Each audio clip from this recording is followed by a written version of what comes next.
Well, live from Jackie Robinson Ballpark in beautiful downtown Daytona Beach, Florida, it's time for the finale of the SWAC opening three-game series between the Bethune-Cookman Wildcats and the Alcorn State Braves. Hello and a very warm welcome. My name is Michael Torello. Happy to have your company.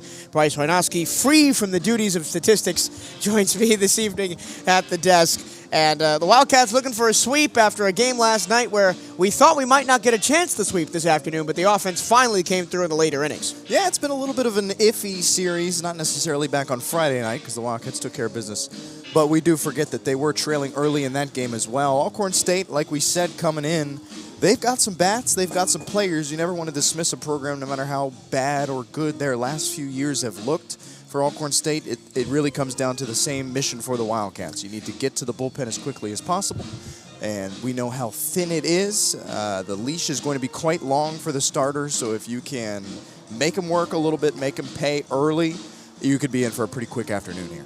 And, well, the Wildcats have some iffiness in the lineup as well today, especially with starter Edwin Sanchez. We heard last night from Coach Hernandez after talking to him on the postgame show that he's been dealing with some muscle soreness, some pinched nerve issues. So we'll see if he's good to go today. We were maybe going to see Juan Carlos Zambrano pitch today, but he came in and gave you 4 good innings last night to close the game out. So now you don't have Zambrano today. Let's see what Edwin Sanchez has got, or what the bullpen's got behind him if he doesn't have the stuff like Joel Corey didn't have last night. Yep, we know the bullpen's still a little bit banged up. You're not going to have every arm back there accessible for you, so it's up to the lineup to give some cushion early, give some confidence for Sanchez, but the key is not to do what Corey struggled with a little bit last night. There's no reason to try to pick the corners and to nibble a little bit. Corey, you wonder maybe if he wasn't selling out for the strikeout. Sanchez, kind of similar early in the season. You saw him rack up the strikeouts in his first couple of starts, but you don't want to go hunting for those. You want to put the ball in play. Defense was excellent last night, infield or outfield. Let your guys do their work behind you. Rayfield Adams III set to lead things off for Alcorn State. I mean, and his first plate appearances of these 2 games so far in the series have been excellent. He's singled twice and scored twice in the first inning. Leading off for the Braves, number 3, Rayfield Adams III. Adams batting the best average on this team at .449, lefty to lefty. There's a strike. Umpires today. Behind the plate, it's Jose Revuelta. Kenneth Jackson is at first. Kevin Boltron is at third. Quickly, the 1-0 from Sanchez is a breaking ball strike. And it's 0-2. Rest of Adams' numbers: 16 runs on 22 hits, 4 doubles, 2 triples, and 8 RBI. The 0-2.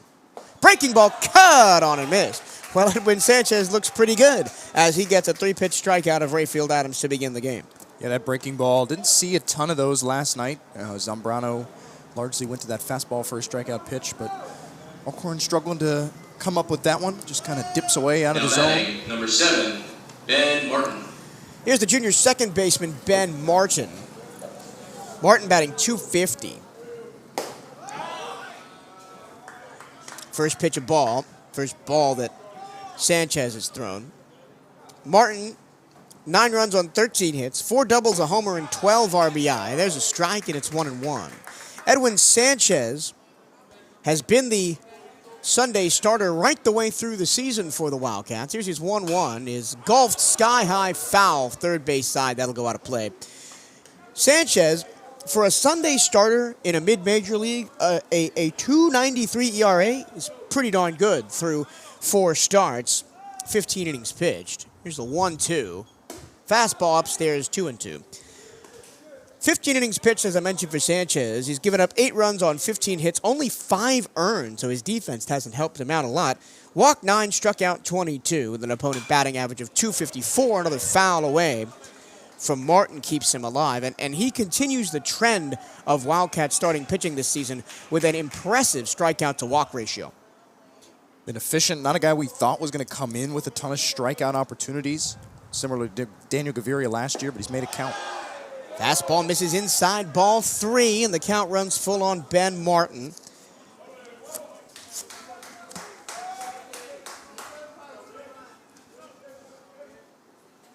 And the 3-2. Breaking ball, caught on a miss. And Martin goes down swinging 2 straight Ks for Sanchez, and there's 2 outs. Oh, that's back-to-back Ks on that same pitch right there, that breaking ball on the outside edge. Alcorn State just not used to seeing that kind of movement. It's been not even Now close on the batting, whiffs. Number 8, Jermel Ford. So now 2 down in the inning. And here's Jamel Ford batting .333. Two-way player Ford. He was the starting pitcher for Alcorn on Friday night. And he laces this one to left field, first pitch swinging, and there's a base hit. So it will not be a strikeout of the side for Edwin Sanchez. Alcorn State's going to swing the bat. They have all weekend. They're another one of these teams similar a lot like we talked about with UMES, that good energy down there in the dugout. They Now batting, don't tend to hang their heads a ton. They've continued to swing despite the score, even when they're up by a bunch, even when they're down. They put together some really good ABs last night, being really correction, patient. number 35, So I expect them to continue to try to put the bat on the ball. Here's Nathan Gomez up in a similar spot to where he was in the first inning last night. 1 on, 2 out in the first. And last night he crushed one that hit halfway up the electronic scoreboard in left center field for his first home run of the season. Swinging that bright yellow bat, Gomez. Sanchez throws it back to first for the second straight time. It is overcast today. Rain's supposedly moving in a couple hours. We hope we can get the game in before then.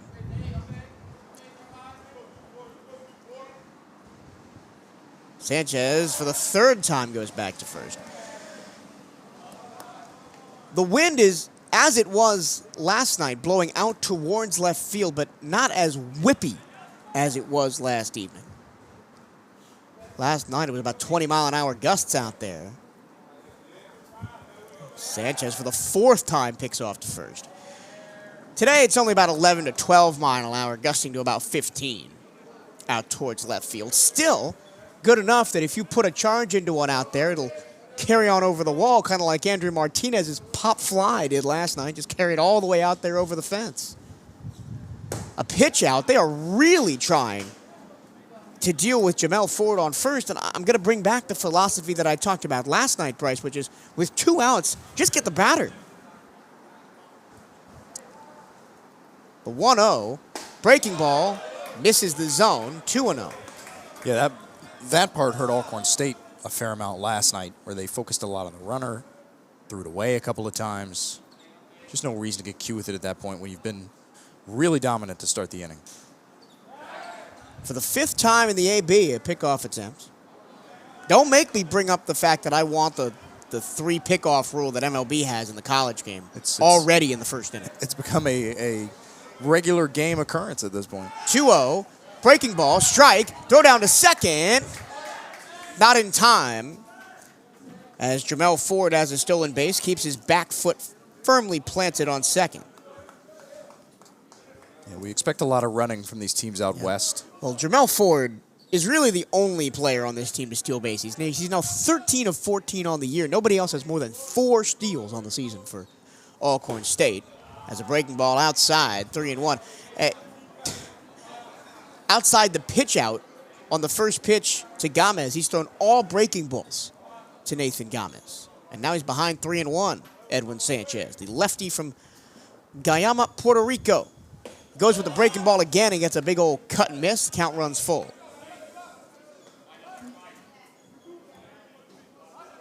Sanchez has been interesting because today definitely has changed up his style from the first couple of times I've seen him this season. He's a 3-2. Got him! Painted the corner with the curveball, and he does strike out the side around the Ford single. No runs, 1 hit, and 1 left. We go to the bottom of the first. Alcorn State, for the first time in this series, fails to score in the first. We'll go to the bottom of the inning with the Wildcats coming to bat right here on the CatEye Network.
Darrell Lee will lead off for the Wildcats in the bottom of the first. No score yet in the third of a three-game series between the Wildcats and the Alcorn State Braves. Wildcats looking for the sweep here on the opening conference weekend. Wildcats, number 1, Darrell Lee. And they will face, as the first pitch comes in, and Lee charges that one to deep right field, going back to the track, to the wall. Adios, amigos. One pitch, one swing, one run for Darrell Lee. Well, we talked about it a little bit pregame, that Miles Dews is a guy that has a career ERA much over 10, and you're talking about a guy that's got 30-plus starts at the collegiate level under his belt. So when that's the case, you could probably anticipate something like that for the start of this game, but continued, man. The power outburst from this Wildcats team has been so refreshing, even just from a baseball product standpoint, because we're just not used to seeing balls leave the yard, and that's another one where the outfielders hardly have to move, which you don't see a ton of out here at the Jack. Darrell Lee's third home run of the season. We say it, I think, every night on these baseball broadcasts. Like, this team has so much pop in comparison to what you've been used to. As Venegas fouls it off, he's behind 0-2. I didn't even get to Darrell Lee's numbers. He was one pitch, goodbye. It just still continues to shock me every time I see one leave the yard. We're just not. I mean, this is a team that's hovered around 10 every year in the last 3 years since they've joined the SWAC. Upstairs, ball one. Here's the numbers on Miles Dews, making his third start of the season and sixth appearance overall. He's 0-1 with a 17.2 ERA. The 1-2. Breaking ball misses outside, 2-2. In 8 1/3 innings pitched, he's given up 19 runs on 12 hits, 16 earned, walking 12 and striking out 2. The 2-2. Venegas pops it foul straight back, count holds. And I'm going to mention the opposite point that I mentioned with Edwin Sanchez. Remember, Sanchez strikeout to walk ratio 22-9, and you got 12 strikeouts, so 12 walks to 2 strikeouts for Miles Dews. 2-2 to Venegas. And he fouls another one off. Yeah, strikeout to walk ratio is usually, I think, a better indicator at this level of the overall quality of a pitcher you're going to get, because sometimes the ERAs are inflated. The competition is tough, especially in the non-conference for these teams. But if you're looking at that walk number running really high, especially with no strikeouts to back it up, that's where you can start to get the antenna up and what you might be in for in a Sunday night like this. Already 1-0 here after Darrell Lee's first pitch lead-off home run to right field. There's a bouncer to the plate, and the count runs full on Jesus Venegas. Venegas batting .278, 14 runs on 20 hits, a double, a triple, 3 homers, and 7 ribbies. And he fouls another one off. And the way the Wildcats got in last night's game after being down 6-1 was at-bats like this. Staying in at-bats, being patient, not swinging at bad stuff, fouling it off, staying in counts, and eventually putting the ball in play. Here's the 3-2. Chop right back to the pitcher. It's over Miles' head and through the legs of Martin at second. So on at first is Venegas, and we'll have to wait and see whether that gets credited as an error or a base hit. I might give it a hit because I think he might have beaten it out anyway. Yep, I think that one's going to go in as a hit. George Gonzalez-Fabo. The downside of you not also doing stats while being with me down here is I can't just go, hey, what'd you give that? Yeah, that one goes in as a single. That's a tough one. It's people don't realize how hard it is to call something an error. I mean, it has to be a routine play for it to be an error. A lot of times when you watch on the couch these games, you assume anything that doesn't go the way it should in your mind is probably an error, like a ball scoots under the glove or it takes a hop that you think you should have come up with. You have to botch what is otherwise a very routine play for it to go in as an error. Jorge Gonzalez-Fabo bats now, bumped up to the 3 spot in the lineup today, fouls one straight back. Fabo last night, 0-2 with 3 hit by pitches. He had one of those nights, woke up with some bruises. Darrell Lee had 2, right? So that's 5 between 2 guys. And Wildcats ended up with, 8 overall last night, hit by pitches last? Fabo fouls another one off, 0-2. But Fabo, in his first game back as a hitter this season, on Friday night was just spectacular. 3 runs, 3 hits for Fabo.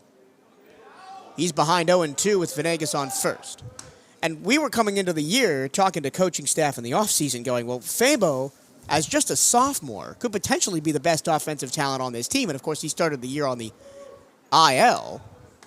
And he's just now making his way back for the start of conference play. Yep, they're super excited about what he's been able to offer. I mean, for as much playing time as he got as a freshman, you already should have seen the signs of what this kid could turn into. Year 2, man. He's looking for a big jump. Off the end of the bat, he stays alive as the fastball outside at 81 miles an hour from Miles Dews. It is always interesting now that we've got the pitch velocity meter back up. I would have liked to see it yesterday because from the eye test, it seemed like Sanders was sitting in somewhere in the 60s with his off-speed stuff. Yeah. A lot different than what the Wildcats have seen a lot of early this season. I think that's why the slow start happened. 0-2, hammered the breaking ball into left field for a base hit. Excellent piece of hitting by Fabo. Just waited on it, smacked it the other way. Yep, another nice seeing eye single. That's an easy one. Good to see that we're not turning into the home run swings early. The Wildcats in the past have had sometimes the habit of doing that, but they know, again, like we mentioned in the pregame, the leash is going to be pretty long on any Alcorn State arm out there. So if you can just keep moving guys up the base paths and put in some big rallies, you can get ahead and stay ahead pretty early. When I went in the clubhouse, when I got here this morning to get the radio equipment out of the clubhouse, I heard Coach Cartaya talking a little bit in the background. And there's a tip into the glove, first pitch swinging from Jorge Rodriguez. And he mentioned maybe 3 times in the 30 seconds that I was in there grabbing the box, patience, patience, patience. Yep. You see walk numbers like that. You mentioned 12 of them in just 8 innings. Yeah, you're going to want to be patient. So back to second, sliding back in there is Venegas. Rodriguez is a .517 hitter. Yes, .517. The hottest bat the Wildcats have at the moment. As the 0-1 is up and in, hit him. And the bases are going to be loaded with nobody out, one already in the inning. And the batter will be Andrew Martinez, who left the yard with a towering fly ball home run last night. Well, it's good to see the Wildcats threatening here. Now batting, number 36. Obviously, we've seen them cross the plate once already. But when you get down back-to-back nights against a team in Alcorn State you think you should take care of business against, you want to start to turn that tide a little bit. Off the end of the bat, sky-high pop, right-hand side, out of play. First pitch swinging from Andrew Martinez. I don't like the trend of first pitch swinging. Now, we've seen the last 3 batters do it. Now, they've all got on, but 0-1. Breaking ball, misses inside 1-1. Martinez batting .262, 14 runs on 11 hits. 2 doubles, 4 homers, that's a team high, and 14 RBI. And he's got the bases juiced with nobody outs here against Miles Dews and the Junior Deals. Another high pop, that'll make the seats. 0-2. Miles Dews, a career Alcorn State Brave, stayed through the coaching transition in the offseason. 31 appearances over his now 3rd season as a Brave.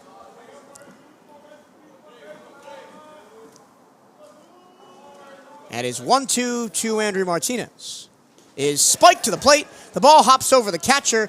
Here comes Venegas. He scores. And it's 2-0. Bethune-Cookman on a wild pitch, and everybody moves up. Well, there's that cavernous backstop. Feels like it's mentioned just about once a game, if not more. Heightens the importance of being able to find the zone and really probably makes it even a step tougher when the bases are loaded or you have that runner on third, because then you have that added pressure of not only can I not miss, because I don't want to walk in a run, I can't miss badly at any point in the AB, even if there's only 1 ball on the board, or in this case only 2, because then I have a free run right to the plate. And already we've got a meeting on the mound as the pitching coach for Alcorn State is out there. That's Carlton Hardy, the head coach. Kurt Cormier is his lead assistant and pitching coach. Nobody up and throwing to the bullpen, but there is some stretching already for Alcorn State, who have only used 4 pitchers through 2 games despite getting run ruled twice. Again, they're gonna leave him out there. They're gonna let the wheels fall off and probably further if it's anything like last night. Just not a lot of trust in the guys coming out of that pen. The 2-2 to Martinez. Chop foul will do it again.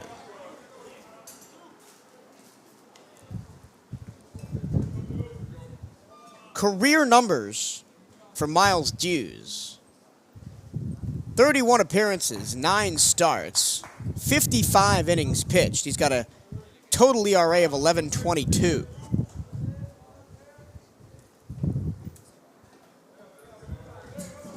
Once again, the 2-2. Martinez chops it towards short. Diving stop by Leonard. He throws across the diamond, and its throw is wide, not in time. Fabo scores from third. Rodriguez holds at second. Martinez is on with an infield single. And there's still nobody out in the inning. 22, Irvin Escobar. And 3 runs across the plate for Bethune-Cookman. Well, the Wildcats are trying to get out of here before the rain comes this afternoon.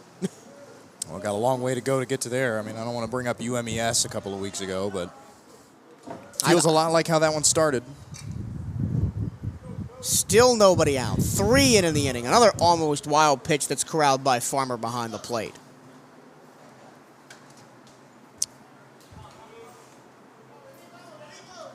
And the only 2 wins for Alcorn State, this season, as they come into the game 2-13. Here's the 1-0 to Irvin Escobar, low ball 2. Our 2 wins against Alabama A&M last week, and they won 15-12 and 21-11. Escobar at the plate is hitting .229, 9 runs on 8 hits, 5 doubles, a triple, and 5 RBIs. A chance for some more of that here with first and second, nobody out. And he's ahead in the count 2-0. Hughes, the righty from the stretch, outside, 3 balls, no strikes.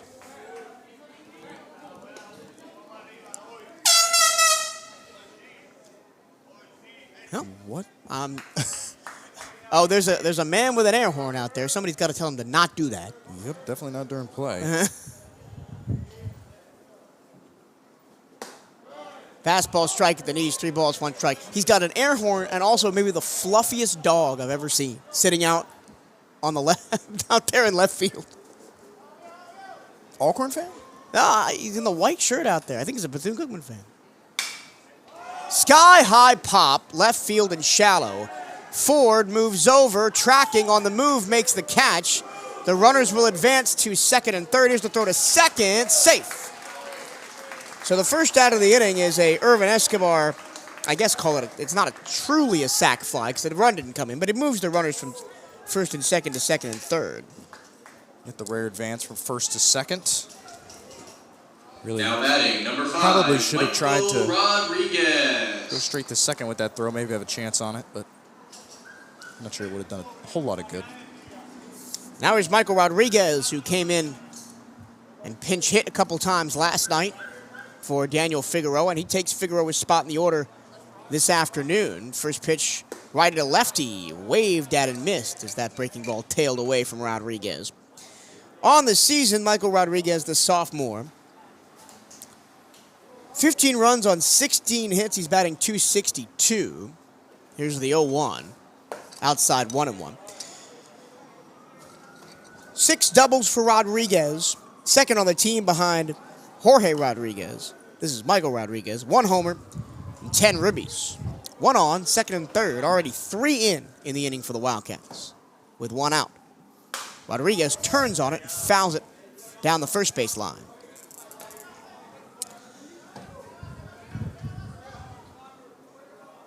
Alcorn State has 5 straight home games after this series down here in Daytona Beach. They'll play 2 against Arkansas Baptist College Tuesday and Wednesday in the midweek, and then a 3-game homestand against Arkansas Pine Bluff, who also was in the state of Florida this week playing Florida A&M.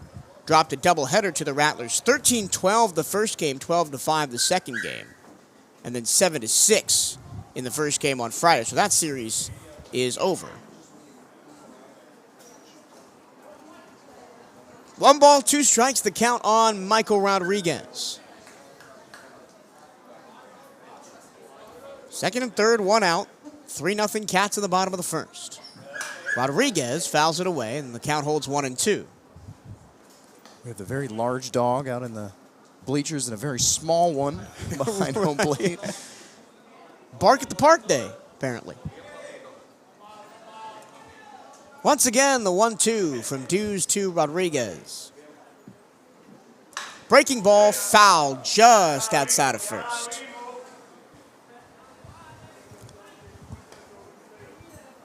And I'll tell you what, Andrew Martinez was on his horse. He was about rounded third when that ball was past first base. Yeah, they're feeling it. They're feeling the rally. All it needs is a base hit from Rodriguez to keep the wheels turning. But he strikes out, and that's the second out of the inning. And the third strikeout of the season for Miles Dews. So now with 2 down and runners on second and third, here's Gito Poyeto. Poyeto, the freshman, batting .288. 8 runs on 15 hits. 3 doubles, 3 triples, a homer, and a team-high 17 RBI. This is where you want your best RBI guy up with runners on second and third. He watches one outside, ball 1. And it was a rough start to the season offensively for Gito Poyeto, but he has turned it on the last 2.5 weeks or so. And he's also, been fortunate. He feels like he's been one of those guys this season that's always come up with guys in scoring position. It's just sometimes every year you have those guys. Early on in the season, he didn't convert on those opportunities. Very quickly turned it around. Fastball outside 2-0. I mean, last year that was definitely Colton Olison. He always seemed to be up with 1, 2, 3 guys on base. Remember 2 years ago, it always felt like it was Jeremy Garcia who would come up in those spots. It's just one of those baseball quirks, you just have your guys that just find their way into those positions. 2 balls, no strikes, the count to Gito Poyeto, the transfer from Wake Forest, after redshirting there last year. Long look in from Dews. And he misses low, 3 balls, no strikes. Careful not to run afoul of the pitch clock. We saw a strikeout on a pitch clock violation last night against Alcorn State. Which will go forever in the record books as a strikeout looking, as we learned last night. So at this time next week, I guarantee you, you're going to challenge me now. You're not going to remember that. I'm not. Just call it a strikeout. I know I'm not. Here's the 3-ball, no strike count. And that's a ball 4. Poyeto walks on 4 pitches. I mean, I did put it in the scorebook as pitch clock violation. So if I'm looking at the book, I will know. If I'm just looking at the stat sheet, I will not. Yeah, so next week I fully expect you to say that, Corey had 5 strikeouts last week and a pitch clock strikeout. Nope. Not happening. Absolutely not. Now batting, number 19, Sergio Rivera. For the Wildcats, send 9 to the plate in the first. And if Sergio Rivera gets on, bases loaded, it's 2 outs, the Wildcats will have batted around. Fastball strike outside corner from Dews. And that's all Dews needs to do. Put the ball in the strike zone. Let the defense do its job. I mean, the Alcorn defense only had 1 error last night. They were pretty solid. And a big swing and miss from Rivera, who's split time with Daniel Figueroa out in the outfield this season. And also he's had Andrew Martinez to contend with. Figueroa batting .265, 10 runs on 9 hits, a double, a triple, and 8 ribbies. A 1-ball, 1-strike count. Breaking ball popped sky high to shallow right. Coming in is Duke. He makes the catch on the move after losing his hat to end the inning. So the Wildcats send 9 to the plate, 3 runs on 4 hits, and they leave the bases loaded. And as we go to the second, it's 3-0 Bethune-Cookman here on the CatEye Network.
We go to the second inning. Wildcats played 3 in the first and sent 9 to the plate. They got a 3-0 lead over Alcorn State. Mason Duke leads off against Edwin Sanchez. It swings and misses.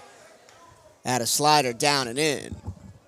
Edwin Sanchez cruised through that first inning, just allowing the 1 hit and 3 strikeouts, and now he's got a 3-run lead. The 0-1. Fastball strike on the lower inside part of the plate. So I better get to Mason Duke's numbers. He's batting .273, 3 runs on 6 hits, 1 double and 3 RBI. And the 0-2.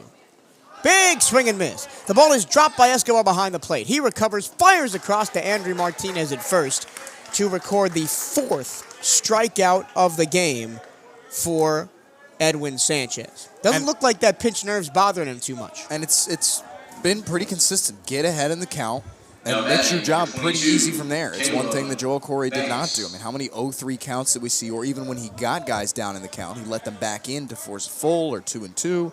Sanchez has been attacking. Callum Banks takes a ball low. Banks batting .208. 10 runs on 5 hits. 10 runs on 6 hits. 5 doubles. So 5 of his 6 hits in the season are doubles for Callum Banks. Bring that slugging percentage up. 1 triple, 1 homer, and 7 RBI for Banks. Check swing and a miss, and the count is a ball and 2 strikes. As the wind picks up here at the Jack. I don't think it's been this consistently windy as that one's bounced to the plate 2-2 to start a season in the past 4 years I've been working here. And like today and last night, it's not really gusty winds because we get that here being so close to the water. This is a constant. Last night was 20 miles an hour constantly throughout the whole game. 2 balls, 2 strikes. Strike 3. Whoa, boy. That was a wicked breaking ball. And Banks knew it, too. He was out of the box before the umpire had a chance to ring him up. It's one of those sad walks back to the dugout.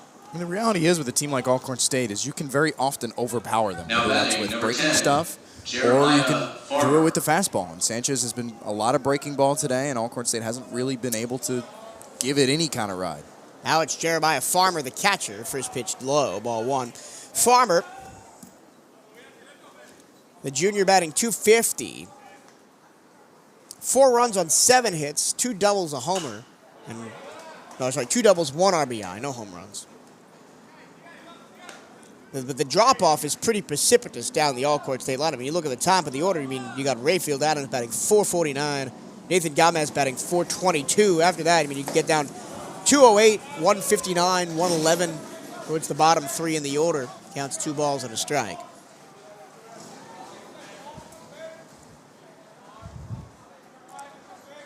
Sanchez all the way on the left-hand side of that rubber. Breaking ball, just got a piece of it, did Farmer, and taps it foul. Loves that outside breaking ball for that strikeout pitch. Especially against righties. And it's interesting that usually left-handed pitchers will challenge righties by breaking inside. Sanchez likes to paint the outside corner. That time he does go inside with the fastball and squirts through the legs of Escobar behind the plate, and the count runs full. Wildcats will be back here at Jackie Robinson Ballpark on Tuesday night to get the Ospreys of UNF, as they're still working for that elusive first midweek win of the season. Chop towards third, that'll get passed in for a base hit. So for the second straight time, a 2-out seeing eye single to left field keeps the Braves interested in the inning. And that'll bring up the 8-hole hitter, Samuel Leonard. He's playing shortstop and batting .159. Started all 15 games for the Braves this year, Leonard. 5 runs on 7 hits, 3 RBI. He does not have an extra base hit this season. All singles. His slugging percentage is equal to his on-base percentage.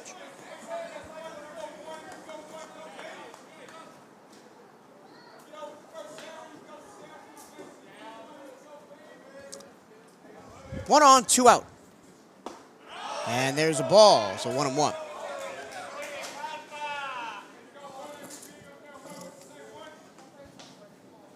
Wildcats look at a sweep this series. As that one skips away from Escobar and going down to second is Farmer. I'll give that a pass ball. So now runner on second with 2 down. Because next weekend, a 3-game set at Jackson State, who are the early season favorites in the SWAC. Although they did get walked off by Prairie View yesterday. Yep, I mean, we know.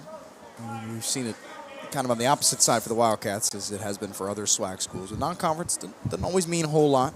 Some of these SWAC schools pound up on bad competition, Jackson State. And Wildcats like to challenge themselves, some of the tougher, better mid-major programs, high-major programs. Breaking ball low, full count. And, well, the Wildcats and Florida A&M have the benefit of being in the state of Florida, where you could, drive a couple hours and find a really good baseball team. It is. It's a luxury, man. You can find them at all levels, too. You got your good mid-major programs. You got your good high-major programs. You got your good JUCO programs like East Florida State. Right down Broadway for strike 3, and Leonard didn't take the bat off his shoulder. So the second inning is identical to the first inning. 3 strikeouts and a 2-out single to left field, and nothing doing for the Braves. We go to the bottom of the second. 3-0 Wildcats here on the CatEye Network.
Well, just like he did in the first inning, Darrell Lee will stand in for the Wildcats to start the bottom of the second with the Wildcats up 3-0. He had a first pitch home run to right field his first time up, and we're going to have a break as the music kept playing.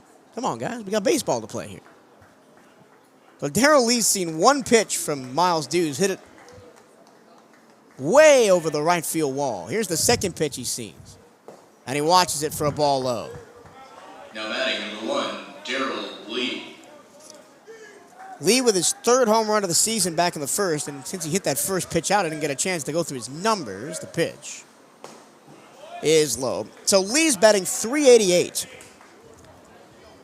12 runs on 19 hits, 3 doubles, 2 triples, now 3 homers and 17 RBI. Outside, 3-0. Slugging .653. The only person on the starting lineup better than that is Jorge Rodriguez, who's a ridiculous .996 slugging percentage. And he got a 4-pitch walk to start the inning because late. Not as flashy as the home run, but we'll take it. But he didn't really get any pitch in the zone there. Not even close. Well, and after a first inning that feel like you left something to be desired with all the runners on, it seems like we're going to be in for another trip like that. Alcorn actually trotting some guys down to the bullpen. I guess at this point, got no more games left to worry about, so you might as well. Here's Jesus Venegas, the Western Florida native, transfer from Tallahassee Community College. And it feels like, Bryce, that it's happened again. We question the recruiting from Coach Hernandez. It's all these junior college guys. As Venegas pops it sky high, infield left-hand side. The wind is going to blow it into the shallow outfield. Oh, and it's missed! Leonard completely missed it. They throw to second, this ball gets away. The runners are going to go to second and third. Disaster for Alcorn State. The wind just blew that one away from Leonard. He couldn't track it down. Yeah, really, I mean, that's one of those plays that sucks, but you live with it. The killer is really the throw over there, because you very much had an opportunity. As fast as Lee is, you had the opportunity to get him at second. You rushed it a little bit in the panic of dropping the ball, and you end up throwing it away. And now you go from one out, which not too bad with a runner still on first, and now you're dealing with two guys in scoring position and nobody out. And a guy throwing in the Alcorn bullpen. First pitch squeaks by the catcher. Here comes Lee from third. He scores standing up. Well, he slides late. He could have scored standing up, but it's 4-0 Wildcats. Darryl Lee. What an adventurous trip around the bases for Lee. Walk. Advance on the pop fly single by Venegas, and then advance to third on the air, come home on a wild pitch. Well, it's like last night, right? He had, what, a hit by pitch, wild pitch, and a... No, 2 steals and a wild pitch. 2 steals and a wild pitch, that's what it was. Lee always finds ways to be adventurous on the base path. Well, he's that kind of athlete. He's really the only one the Wildcats have that will be aggressive like that. Count is 2 balls and no strikes on Fabo. And he taps one foul right at the plate. That got Farmer on the inside of the thigh. Time is called. So now, Jesus Venegas is on third with nobody out, 1 already in, 4-0 Bethune-Cookman after... I mean, that's one of the pitfalls about scoring by hand, is because all I can do is just go 1B, E6. It doesn't really tell the whole story of that should have been an easy pop fly behind second base. Right, so you have to write your little scribblings, your exclamation points, your question marks, your asterisks. 2 ball, 1 strike count. Turned on, it hit high down the left field line. Moving in is Ford. He makes the catch. Tagging from third is Venegas. He will score standing up as the throw is cut off. Sacrifice fly does the job for Fabo, and it's 5-0 Bethune-Cookman. It's good to see the approach like that. I mean, you know the situation. It's easy again against an Alcorn State team to want to try to rip a double in the gap or do something crazy, throw the ball over the wall. You just know you got a guy on third. You can plate another run, just put one in the air, and that's exactly what's done. Now with 1 down, and the base is empty. Here's Jorge Rodriguez. Rodriguez was hit by a pitch on the first pitch he faced his last time up, ended up stranded on third. Rodriguez's numbers are just gaudy. 517 his average, 9 runs on 15 hits, 7 doubles, and 16 RBI. He pops this one up on the infield, inside of the mound. Nobody knows where the ball is. The third baseman and the pitcher collide. They run into each other. Well, and Rodriguez is going to be out trying to stretch it to 2 bases. Well, that was anticlimactic. Yeah, and maybe you almost feel bad for Alcorn State. It's a tough day to track the ball out there. You got the really pale sky out there. Just enough sun to make it hard to look right up into the sky. So another tough play. Again, just a little bit of over-aggression there. I'm going to guess, because I don't know. 5-4 on the put-out at second? Yeah, it would be. Actually, it was 5-6, right? 5-6, because the shortstop was covering? Yeah, shortstop came over and covered. Oh, wild play. We give him a infield single and a put-out 5-6, trying to stretch it to a double. Now that's... here's the first pitch to Andre Martinez, who lines one into left field. There's a base hit. I want to go back to the Rodriguez thing, though. If you're up 30-5, for example, just throwing a random score out there, sure, that's fine. You can do that. It's still the second inning. What are you doing? Right. And I think technically on that play, because the ball hit the glove, that goes in as a dropped fly ball. That's one of those plays where, yes, it's lost in the sun, but if it does hit the glove, therefore you can call it an error. Did One of those odd Harv things. call it an error? Runner goes to second. Popped sky high into center field. Adams camps under it, makes the catch to end a very eventful inning. 2 runs, 3 hits, 1 left. And we go to the the top of the third. It's now 5-0 Bethune-Cookman here on the CatEye Network.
To the third we go. 5-0 Bethune-Cookman here at the Jack on Sunday afternoon. And we finally hit the 9-hole hitter for Alcorn State, Julian Jarrett, who has not played so far this series outside of today. The freshman standing in for just his 10th plate appearance of the season. 3 runs on 1 hit. 3 hit by pitches and 2 walks and a strikeout. And he's ahead in the count 1-0 on Edwin Sanchez, who has 6 strikeouts in 2 innings. High pop. Foul territory, first base side. It'll hit the roof.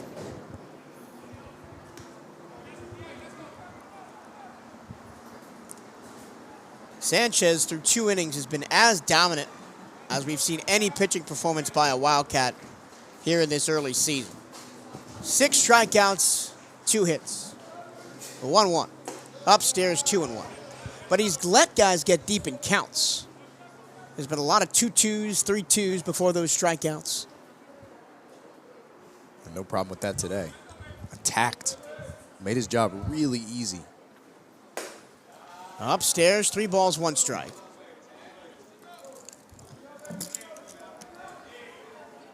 In this first time through the order for Alcorn State, Adams, Martin, Gomez, Duke, Banks, and Leonard have all struck out.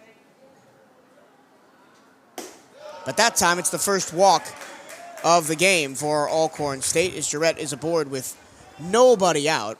Jarrett has been a free pass merchant, as I mentioned in his numbers. 3 walks, 2 hit by pitches, and just 1 strikeout. Again, we commended the patience of Alcorn last night. They worked some tough ABs. There were some where they got down 0-2, worked their way back. They started out a bunch of 3-0 counts. And even late in the game when it felt like you needed big swings, you needed to start putting the ball in play to even hope for a comeback, they continued to just stay patient, and that's pretty commendable at this level. Rayfield Adams, the junior from Jackson, Mississippi, stands in. Big breaking ball misses outside. Now, second time through the order, we'll see if Edwin Sanchez can continue his domination that he did through the first time.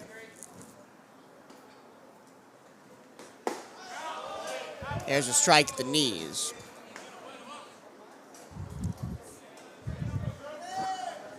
Last year with the Braves, Adams hit .270.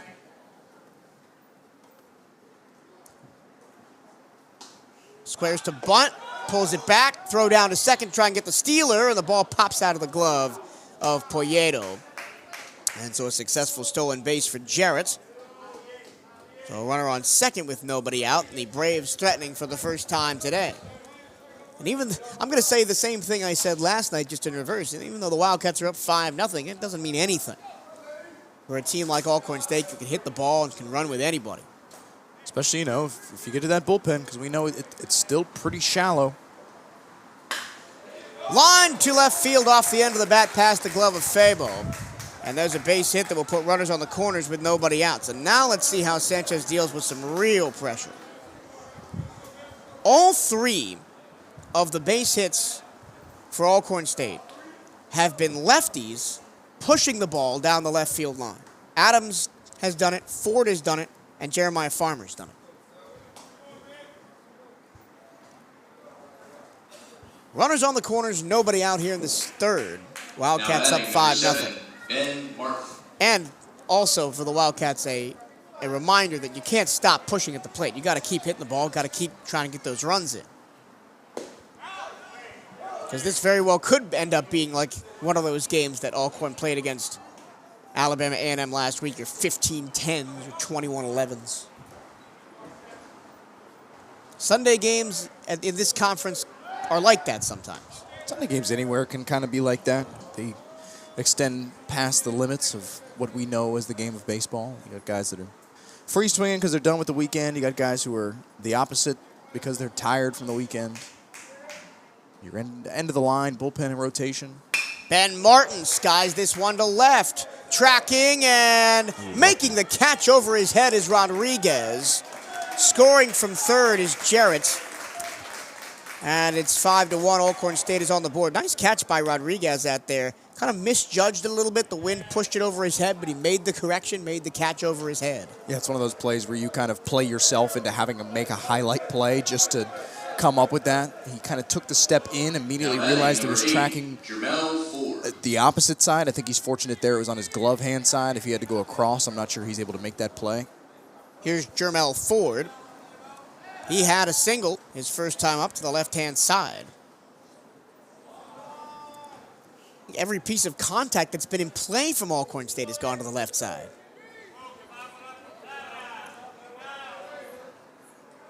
Sanchez comes home with it. Bunt is failed by Ford, and there's strike one.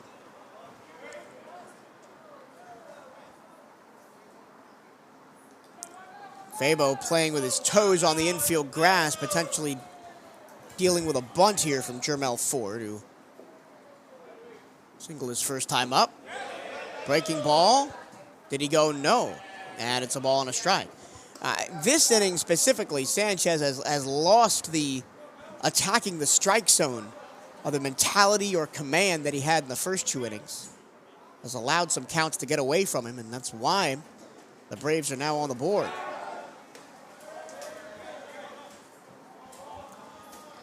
Just like last night, not a bad crowd out here for a Sunday afternoon with the threat of rain looming. That's a good turnouts early in the season. Good little Alcorn State crew out here coming out to show their support.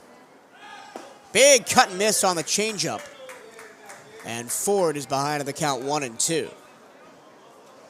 The other thing that Sanchez has gone away from that pitching backwards kind of thing where he throws the breaking ball first. He started out some of these hitters with fastballs. Oh, my goodness. This is another one. Pitch clock violation strikeout for Jermel Ford. Is he the same guy that did it last night? I think he was. I'm going to go back and check. And he's not the only one, while you do that has been warned multiple times. There were a couple of Braves last night in addition to, again, if it was Ford who had the strikeout. It was. There were a couple of others. They're not addressing the pitcher. They're not making eye contact with the pitcher in a timely manner. And, I mean, it's your own fault. You had long enough to adjust to that rule at this point. So the second pitch clock violation strikeout of the weekend for Jermel Ford. Now there's two down, and here's Nathan Gomez, who struck out his first time up. As he swings and misses at a breaking ball. I'm going to pull out. I don't know. I'm at the point of the week having done as much as we have this week, where I'm done making up my own things. As there's a swing and a miss from Gomez. So I'm going to say, if I had a nickel for every time that happened this weekend, I'd have 2 nickels. You would have 2. You'd have 2 with the potential for at least 1 or 2 more. We were close. I mean, there were some big-time warnings given last night. And who knows, probably more on Friday. The 0-2, pitch out, and it's 1-2. That's the second pitch out the Wildcats have done tonight, trying to get specifically Rayfield Adams stealing. Wary of Adams' speed. Well, him and Ford are about the only 2 that I'd allow that. Big cut and miss, and there's the end of the inning. Well, after allowing a walk, a single, and a sac fly, and 1 run to come across, Edwin Sanchez comes back and gets a pair of strikeouts, technically the one on the pitch clock and then the one on Nathan Gomez, who struck out twice tonight already. We go to the bottom of the third. Wildcats lead at 5-1 here on the CatEye Network.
Michael Rodriguez leads off the bottom of the third for the Wildcats as they lead at 5-1 over Alcorn State here in the Sunday game of this 3-game series. Cats looking for the sweep. First pitch from Miles Hughes is a sword swing and miss from Rodriguez. Michael Rodriguez. That was pitch number 55 for Hughes. His most pitches in an outing on the season is 74. Rodriguez grounds that one to second. Martin makes the play, 1 away. Well, after it looked pretty iffy for Dews early, he's done a decent enough job. I mean, for a Sunday starter on an Alcorn State team that is very limited in the arms department, you could ask for a lot worse. We saw the wheels fall off when they did. It came quickly last night. Here's Gita Poyeto, who walked and was stranded on first back in the first inning. Ball low, 1-0. Now batting number 2, Jeter Poleto. The last time that Hughes was on the mound was last Sunday against Alabama A&M in the game that the Braves won 21-11, and he hits Poyeto. Well, now Poyeto's the magnet. He's walked and been hit by a pitch in his 2 plate appearances. 1 on, nobody out. Oh, sorry, 1 on, 1 out. Now the batter is Sergio Rivera, who popped out to right field and the first inning. But now batting number 19, Sergio Rivera. The stat line from Hughes' last appearance against Alabama A&M, 3 1/3 innings, gave up 5 runs on 4 hits, walked 2, struck out 1. Technically got the win in that one, but a rough start nonetheless. He threw 74 pitches and faced 21 batters in 3 1/3 innings. He's already at 58 pitches through 2 1/3 here today. Squaring to bunt. There's a throw down to second. It is not in time. It's a stolen base for Poyeto. That was close, but Poyeto got in there. First steal of the season for Jeter. He He was 0 for 1 previously. Count is 0-1 on Rivera. Rivera's been in and out of the lineup. 34 plate appearances coming into the day. The 0-1. Swing and a miss. And I think the Wildcats are starting to hunt a little bit too much here. They're going away from what made them successful in the first 2 innings. Just take what the pitching gives you. It's good practice for the SWAC tournament, which is all we talk about all week, and what the last 2 years has been in Atlanta is just sit back on it. Finds the inside of the bat of Rivera. Count holds 0-2. 1 strikeout so far for Jews today. It was Michael Rodriguez who grounded out to begin the inning. Only the 3rd strikeout of the season for Jews, who came in with a 12 walk, 2 strikeout to walk ratio.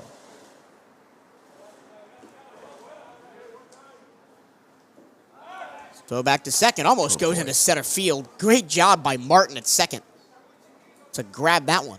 I don't know why these teams do that. They're so jumpy. They want to throw over. They want to try to make the fly. And more often than not, it just ends up sailing into center field. And what good has that done? I mean, how many pickups have we seen at second base this year? 0. Sorry, that is not Martin at second. That's Ty Bosey.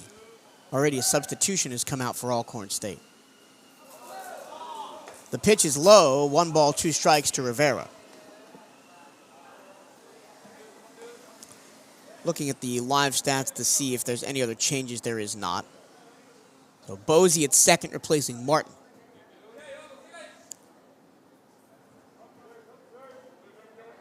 Long hold for the 1-2. Breaking ball just misses outside. 2 balls, 2 strikes. And it's not that Jews has a poor arsenal either. I mean, he's hit the low 80s with the fastball and got a nice bite on that slider. Just sometimes he can serve it up a little bit over the heart of the plate, and it's been taken advantage of. Yeah, stuff is probably better than Sanders last night. That one's laced into left field. That's going to drop in for a base hit. Rounding third, and coming home is Poyeto. The relay is cut off, and the Wildcats have a 6-1 lead.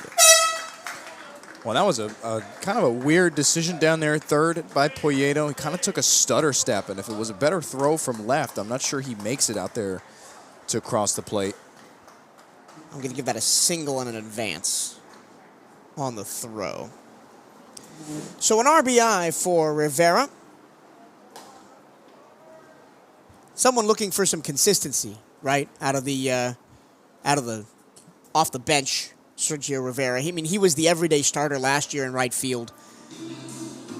He was preseason All-SWAC second team, and at times he struggled to get a look in a lineup that is so stacked with transfer talent. It's kind of been like that in the Wildcats outfield for the last couple of years. It always feels like there's been 1 or 2 individuals who have kind of been pushed out just because of how talented and how well the top performers have been. It's probably been the strength of the team has been that outfield under Coach Hernandez, both at the plate and at times defensively as well. The likes of Garrett Chun, Sergio Rivera, and Daniel Figueroa last year felt like they tracked down just about everything. You replace that with the likes of Darrell Lee and Michael Rodriguez, who are just as athletic, great instincts. If their defense will always give them the opportunity to stay in these games, and when they're swinging the bat as well as they are, I mean, what choice do you have? Miles Hughes is done. He goes 64 pitches, 2 1/3 inning, gives up 6 runs on 7 hits, 4 earned, 2 walks, 1 strikeout, 18 batters faced, and he will make way for the Alcorn State reliever. Number 2, Caneas Davis. Caneas Davis, the freshman from Atlanta, Georgia, and Maynard Jackson High School. I'll get you through Davis's numbers in just a moment, but first, do you love Bethune-Cookman University sports? Of course you do. Then don't miss Hail Wildcats Radio, the podcast that takes you behind the scenes of all 15 Wildcat sports programs. Hosted by voice of the Wildcats, Michael Trevello, and featuring the expertise of sports information directors Bryce Arnowski and Brian Harvey. Hail Wildcats Radio delivers unparalleled coverage of your favorite teams. Tune in to 1380 WELE every Saturday to catch the show live or listen anytime on your favorite podcast platform. And I'm sure we're going to have a lot to say on the show this week. Not just about this series of baseball, not just about softball winning their series against FAMU, but basketball. Both teams competed at the SWAC tournament. The men made the semifinals for the second straight year. The women got bounced in the first round, unfortunately, but I've been waiting for a show that might push the 2-hour mark and really piss Larry, our editor, off. This one might do it this week. It feels like the weekends in college athletics, the big ones kind of come in bunches where it's like, okay, we could have gone very hoops forward with this one and kind of leave softball and baseball on the back burner. Well, it is the start of conference play, right? And both of the teams won, you know? Right, it's tough to really leave them completely out of this. So, again, you're probably right, not to mention you have golf in action, some tennis going on over the weekend. No track, thankfully, so that's one less thing we have to talk about. But it's gonna be a long one. Make sure you stay tuned in next week for what's sure to be a jam-packed episode. Daryl Lee comes up to start the third time through the order for the Wildcats. And so maybe it was a planned thing that dudes would get 2 times through the order and be changed. Because first pitch, going down to third on a steal. The throw is way late. And so the Wildcats have become steal happy in this game. Second one of the inning, third of the game. Kind of looks like the end of last night's game where it felt like everybody that got on base, they just started sending them. The pitcher, once again, is Kanias Davis. Breaking ball, finds the zone, 1 ball, 1 strike. Davis's numbers on the year. This is his 4th appearance. 7 2/3 innings pitched. He's given up 16 runs on 14 hits. Here's the 1-1 hit. Lee in the leg. That's his, 3rd of the weekend hit by pitch? Daryl Lee? Yep, gonna be sore Monday. Daryl Lee, but Daryl Lee's the exact kind of guy that you don't want to put on base with easy stuff like that. The 4-pitch walks, the hit batter. Because he's so fast and he has, that heads-up base running ability to advance on a wild pitch that many guys probably wouldn't have the speed to do it. Or same thing for adding an extra base on what otherwise might be a routine, move them up type single. So it's dangerous to put a guy on like that. First and third, less than 2 outs. I would expect the double steal here. There he goes, and the ball will just be held by Farmer behind the plate to give up the base to Daryl Lee. Now second and third. And, it has kind of worked out in the Wildcats' benefit that was such a weapon in their arsenal last year because it's led to a lot of free bases this year because guys aren't ready for the play. They just let them have it. 1 ball and 1 strike from Davis to Jesus Venegas, who's singled twice. Once on the infield on the right-hand side, once a pop-up that was misjudged in shallow left. Davis's hat flies off as he delivers that pitch. It's just that windy out there. We've seen a lot of hats be lost this weekend. 2 balls, 1 strike to Venegas. Second and third, 1 out here in the third. Wildcats up 6-1. Breaking ball misses at the letters. 3 balls, 1 strike. I'll get you through the rest of Davis's season numbers. 7 2/3 innings pitched. 16 runs on 14 hits, all earned. Struck out 4, walked 16. Although that hit batter to Daryl Lee was his first hit batter of the season. He's allowed 2 doubles, no other extra base hits. 3 wild pitches. And he allows his 17th walk of the season to load the bases as Venegas takes his base, and that'll be Gonzalez-Fabo to bat. As you like to mention, Bryce, there is no help coming out of that purple and gold dugout. Nope, even at the end of the series where they've only used 4 a handful pitchers of arms, Yep. they just nobody that they trust down there, which is kind of sad for, the crew that is down there because they've got bodies, but they are so hesitant to go to anybody. Breaking ball misses outside. A ball and no strikes to Jorge Gonzalez-Fabo. Singled to left and scored in the first. Had an RBI sac fly in the second. That scored Jesus Venegas. Misses outside, but the slider again does Kanias Davis.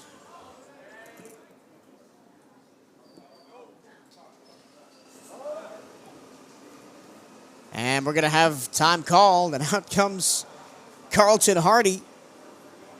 the former Grambling State player. First team all-conference at Grambling State back in 1991. Played some professional ball in the minor leagues. And then started head coaching. And he's been in the HBCU baseball world his entire coaching career. Talladega, Olivier Nazarene, Grambling State, Savannah State, now Alcorn State.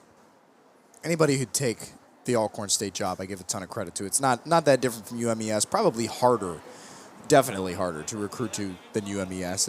It's a credit any time I think that an Alcorn State program can put together a really solid roster, really solid season. I look at the men's basketball team the last couple of years, the football program over the last handful of years. It's a hard place to convince your modern recruit in any sport. Baseball may be one of the toughest of any of them just because you got so many guys who, come from that warmer weather or the whether it's Puerto Rico, the Dominican Republic, Florida, Texas, others, to move to Mississippi in the middle of not a whole lot, come out and play baseball for a program that has struggled and has some reputation to kind of rebuild. It's tough, man. I give him a lot of credit for taking the job and trying to run with it. 4 straight balls, and it's going to be a walk-in of a run from Davis as Fabo takes his base.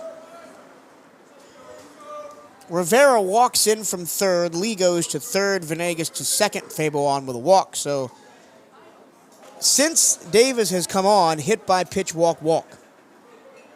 And again, I know I keep mentioning it, but for nobody to be warming down there, Now batting number 33. I'm just telling him to put it over the Rodriguez. plate. I mean, at this point, there is no reason to try to be anything cute. Here's Jorge Rodriguez. Swings and grounds it towards short, could be 2. A flip to second, on to first, double play. Well, that got the Braves out of the inning. Wait, hold on. They may be safe at second. No, I guess that's it. Everybody's out. All right. Well, the Wildcats hit into a couple double plays that killed rallies last night. They do it again. Rodriguez grounds into a 6-4-3 double play that ends the inning. But 2 runs on 1 hit and 1 left. And we go to the 4th. Wildcats up 7-1 here on the CatEye Network.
Mason Duke leads off for Alcorn State as we go to the 4th. Wildcats plate, couple more runs in the inning, lead 7-1.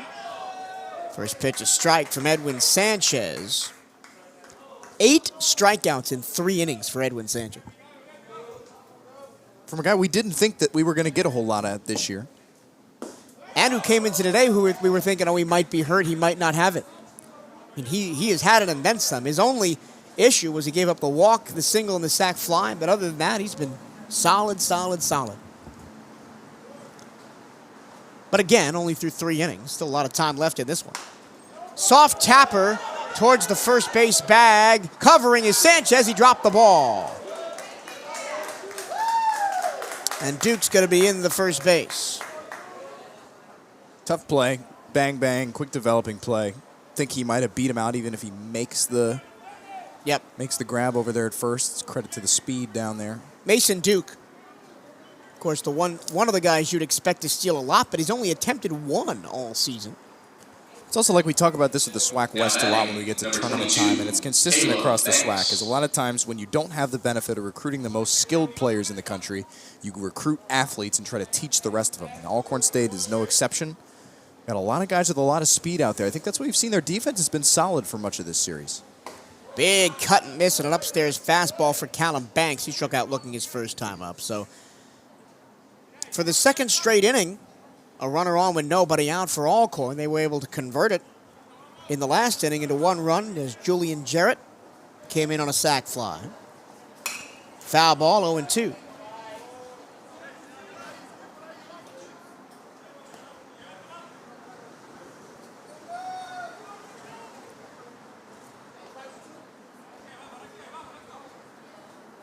Wildcats will get UNF on Tuesday at 6 p.m. We'll be on your air here on the CatEye Network. The 0-2, low 1-2. And then a 3-game set at Jackson State, which is going to tell us a lot about this baseball team. Because we still really wait for some guys to get healthy, the key one being Pablo Torres, your closer. That one skips away from Escobar, and it's going to be a free base for Mason Duke. Takes the double play ball out of it.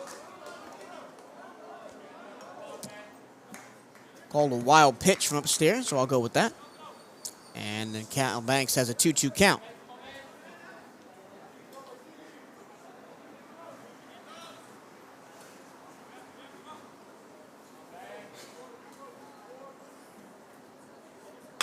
Ground ball foul outside of third. Although the Wildcats may get some arms back sooner than we anticipated. We were talking to Marcus Gamboa yesterday. And as he said, he's ready to start throwing again. And we thought he might be out most of the year.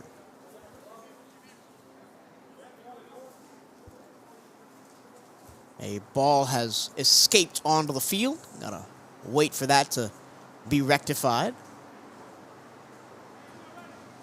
Yoancel Diaz, another one who's been starting to throw again. I figured to be back here in short order. You're going to need every arm possible once you get down to the tournament. Potentially have to play 6 games in 5 days. A lot of tired arms, man. Guys put in spots they're not used to. There's a strikeout looking low and inside corner. Callum Banks watches one for the second straight time. And there's one away, and here's Jeremiah Farmer. Farmer had a single in the second inning, was stranded on second. With Duke on first and one out, Duke singled on the infield. Now batting number 10, Jeremiah Farmer. In what I can only describe as a softball single. Because that looks like the entire modus operandi of the softball team. Going down to third, recovering is Escobar. Here's the throw! Safe, as just swimming the hand in there was Duke on a stolen base. Nice job by Irvin Escobar behind the plate to recover and almost record that out. Don't blame Alcorn State trying to get active on the base paths at this point in this game. You got to try to manufacture what you can. If it results in outs, so be it. You got a lot of ground to make up, and every little thing helps. 1-0. Swing and a miss. Missed on the fastball from Edwin Sanchez. Sanchez up to 65 pitches. His most on the year was 98. In the 30-5 win against Maryland Eastern Shore. I mean, he was just kind of thrown out there and said, hey, get us through the last couple of innings here. Feels like that's the message for all of them, is just get us through. The 1-2. Swing and a miss. Drop the changeup off a cliff. And there's 2 away in the inning. His breaking stuff has been as on as we've seen it today. I mean, he has been able to go to it just about every time he's gone up in a count. He has just hammered it.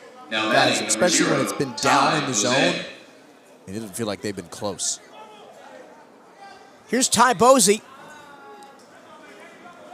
First at-bat of the game for him after he replaced Samuel Leonard.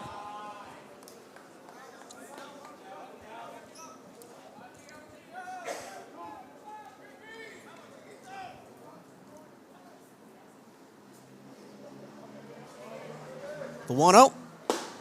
Fastball strike. Boese, the redshirt sophomore from Atlanta. You see a lot of Georgia kids on this team. The recruiting lines from the time that Coach Carlton was at Savannah State, spent almost 20 years at Savannah State, was at D2 with them, went up to D1 in the MEAC, went back down to D2 in the SIAC.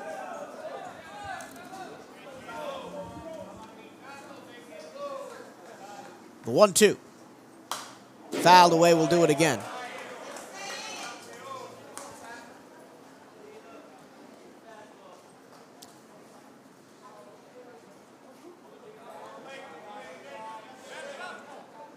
Boese on the season batting .118. And he hits one into center field for an RBI single. Trotting home is Mason Duke.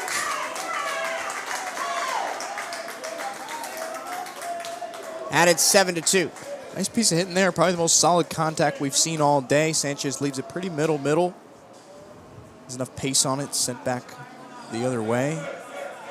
And again, Alcorn State, much like UMES, they've got some bats in the lineup. They're going to continue to swing those bats, and they can still put together some runs here or there, which is why, you talked about it. PCU with the bats can't let up.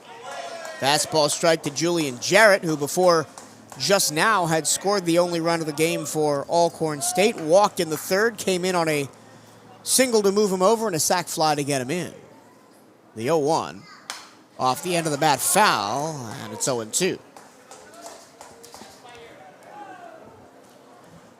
Only the third hit of the season for Ty Boese.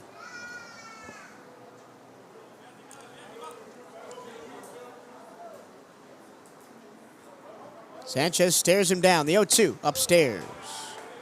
And a lot of the swings and misses that Sanchez has gotten for third strikes have not been on throwaway pitches like that. It's been challenging guys who just blowing the stuff by him. He's tried to go up in the zone at times, often missed up. That's when he goes down like that. Like that. Once again, just 12-6 curveball into the dirt. No shot for Jarrett. Strikeout number 10 for Edwin Sanchez as we're through 4. 7-2 Wildcats on the CatEye Network.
To the bottom of the fourth we go. Wildcats looking to improve on their 7-2 lead. Alcorn continues to chip away. They got another one back in the top of the inning. Canellas Davis still on the hill. Fires a fastball strike inside to Andre Martinez. Martinez, 2 singles in the game. One on the infield to the left-hand side, then one to left field. He's been stranded twice. That one bounced to the plate by Davis. Cornelius Davis prepped at Jackson High School in Atlanta.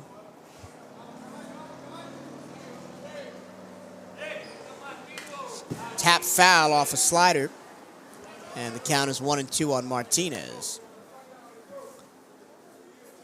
The 1 year of pitching stats I have for Davis at the high school level at a 2.62 ERA with 44 strikeouts in 21 innings pitched. Fouled away, we'll do the 1-2 again.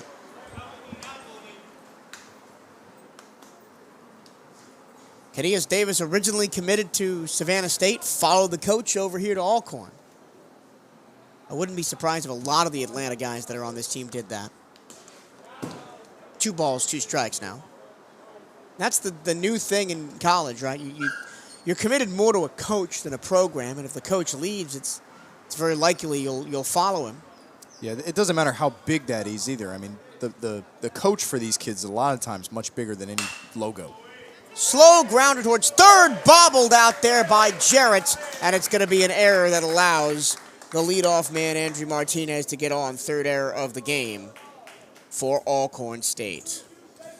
I give Alcorn State a lot of credit for last night's defensive performance. Tonight has been much more of an adventure. I mean, some of them, I'll give you the drop fly balls in the sky and kind of a very strange, very white sky, cloudy day. Those I understand. It's plays like that that you're really hurting a pitching staff that can't really afford those extra base runners. High fly ball from Irvin Escobar. That'll get out of play on the right-hand side. Escobar, the only Wildcat to not reach base yet. Sorry, him and Michael Rodriguez, the only 2 to not reach base yet this afternoon. Struck out in the first. Sorry, flew out. Irvin Escobar flew out twice, once to left, once to center.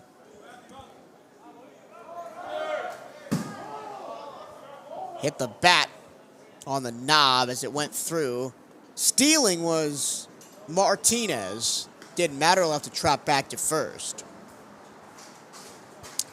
And the count is 0-2 on Irvin Escobar, who has not really swung the bat with the fervor that we expected coming into his senior year, batting just .229 on the season.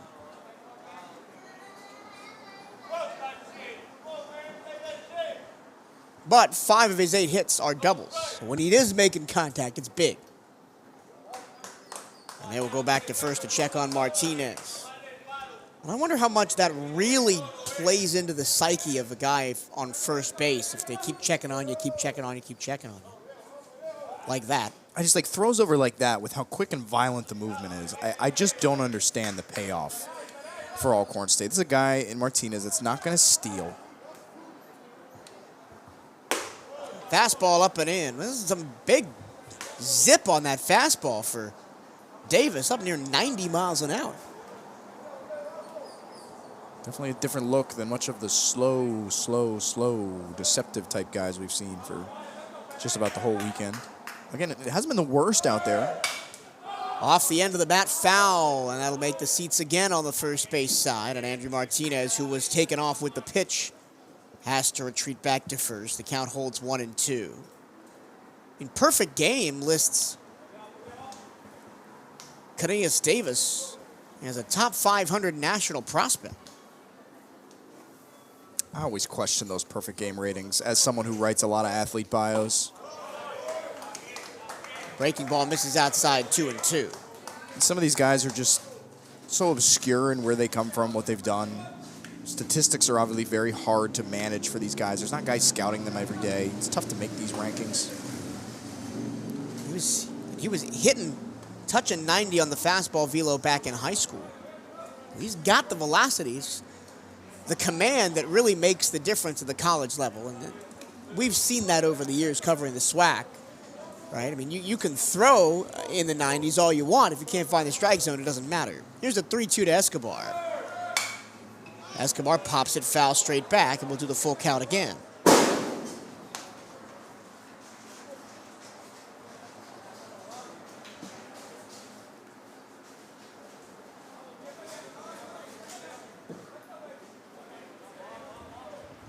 Long AB here The second time, the full count delivery, ball 4. Excellent at-bat by Irvin Escobar. He was down 0-2, waited on it, fouled a couple of off, and then eventually got on board with a walk. Such a patient hitter. I mean, we talk about it all the time. A guy who in his last couple of years here has been one of the hardest players in all of D1 baseball to strike out. He just doesn't swing at bad pitches. Now entering the game and hitting for the Wildcats, number 7, Christopher Looks like we might start emptying the bench here in short order.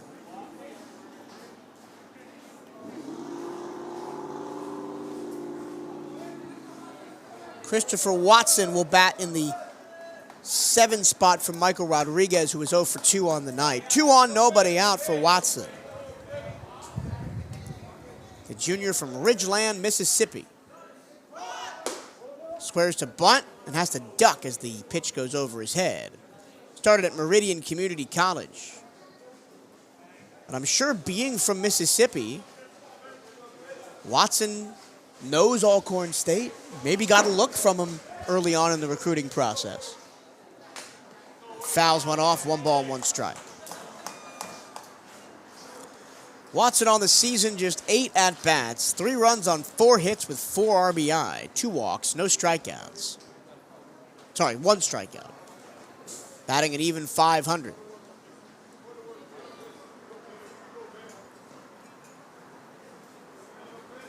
And as we go on with this season,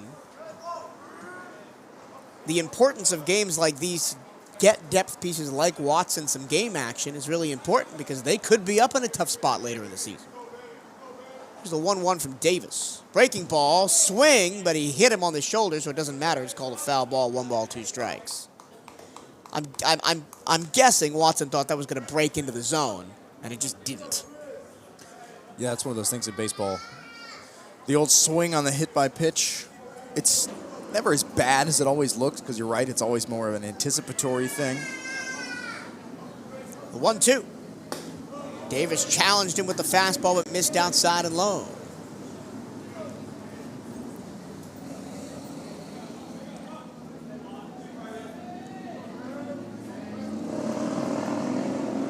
Watson looking to continue his pretty good RBI streak, but he gets punched out with a fastball at the knees.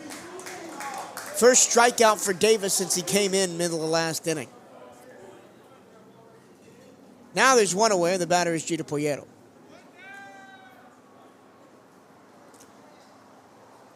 I know Coach Hernandez wants to get some guys into the game today, but the bottom of the 4th seems a little early to start emptying the bench. The Wildcats up 7-2. It's not an insurmountable lead by any means for Alcorn. Poyeto swings and misses at an 89-mile-an-hour fastball. Fortunately, with early in the season, a lot of the guys they have brought in off the bench haven't been a huge drop-off. I mean, you talk about even a guy like Sergio Rivera hitting X has been used a lot in that role. Fastball down and in, corralled by Farmer. A ball and a strike. But you're not wrong either. I mean, with how shallow the bullpen is and how many guys still haven't really sorted themselves out down there quite yet, it's maybe a little generous to start doing it just yet. I don't think we'll see a ton of substitutions right away, at least. Poyeto, patient on the breaking ball, 2 balls and a strike. I mean,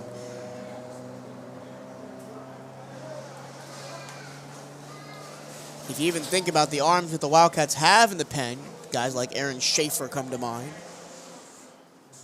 Big cut and miss from Poyeto, and it's 2-2.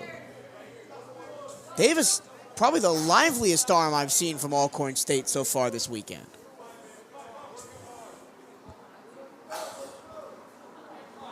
As he's looking to get 2 straight strikeouts after allowing the first 2 to reach. Poyeto off the end of the bat, little dribble into right field that is going to drop in front of Duke for a base hit. Rounding third and coming home from second is Andrew Martinez. He'll score standing up. Escobar goes from first to third. It's an RBI single for Gito Poyeto, and it's 8-2 Wildcats. What a different player at the plate Poyeto looks like now than he did to start the season. It's so much. I mean, you hate to use the term because it's so cliche these days, but the game has slowed down a little bit. It's now that he's had so much time, and give him credit for his defense keeping him in these games night after night. He was never bad enough out there. He always did such a great job that he's staying in the lineup. He's going to continue to get swings, and he has absolutely seen the game slow down, puts a good swing on that one. Easy base hit. Not trying to do too much. Not trying to hit the big swing. I mean, he has absolutely transformed himself at the plate, and I have no doubt that if he continues this way, he could see himself moving up in that order sooner than later. I don't know. I mean, her coach Hernandez likes to put good hitters in the 8 and 9 spot. And we saw it with Colton Ollis in the last couple of years as the prime example. Balk called.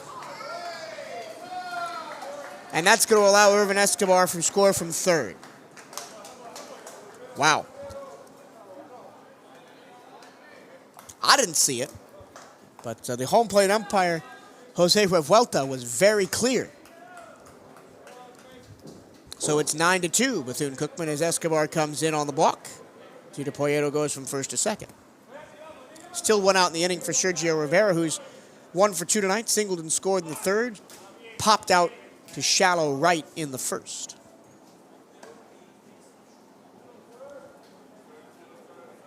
Aren't you glad that Brian's back doing stats today?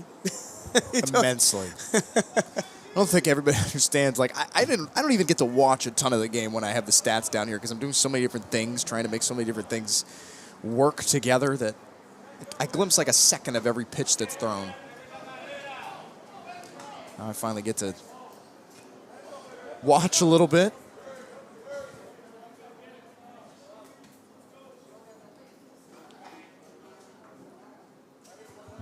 Wildcats trying to improve on their 9-2 lead. There's a strike. Breaking ball inside corner on Rivera. That's the second balk I've seen in a game I've called this season. FIU had one in the first inning. Back in the game down in Miami all the way back in early February.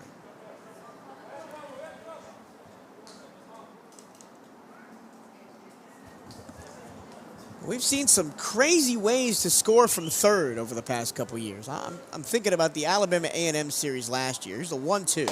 Swing and a miss. 87-mile-an-hour fastball upstairs. Down goes Sergio Rivera. There's 2 away, both on strikeouts for Davis. But the Alabama A&M series last year, where the Wildcats came all the way back and won the game on a walk-off throwing error by the pitcher on a pickoff attempt. It's one of those things where you like challenge yourself to name all the different ways that you can play to run in the game of baseball. The Wildcats feel like they've ticked every box over the last couple of years. The SWAC is a unique league that gives you a lot of opportunities to do that, mostly on opponent errors.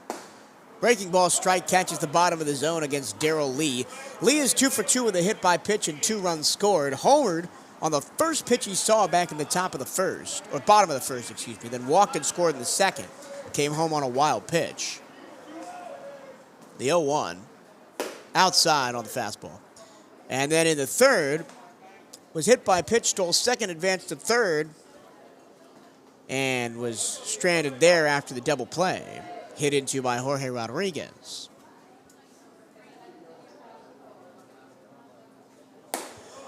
Who, for Jorge Rodriguez, for a guy coming into the game batting over 500, has not had the best of series this week. And of course, you know, the walks, the hit by pitches, you don't really get a chance sometimes to continue that hot streak. Throw back to second. And the ball gets away, pops out of the glove of Leonard at short. I just don't understand why and it's not just Alcorn. It's not just, they're not the only team to have done this. I mean, we saw with UMES, even going back to UMass. There's no reason to insist on throwing over like that right there. If you want to look the runner back, that's one thing. But you're just giving up a free base. You're doing exactly what you're trying to set out to avoid. And again, I'm going to bring it up again, especially with 2 outs when all you got to do is get the batter and you're out of the inning. The count's now 3-1 on Darrell Lee. Davis from the stretch. Outside ball 4, and there's 2 on with 2 out.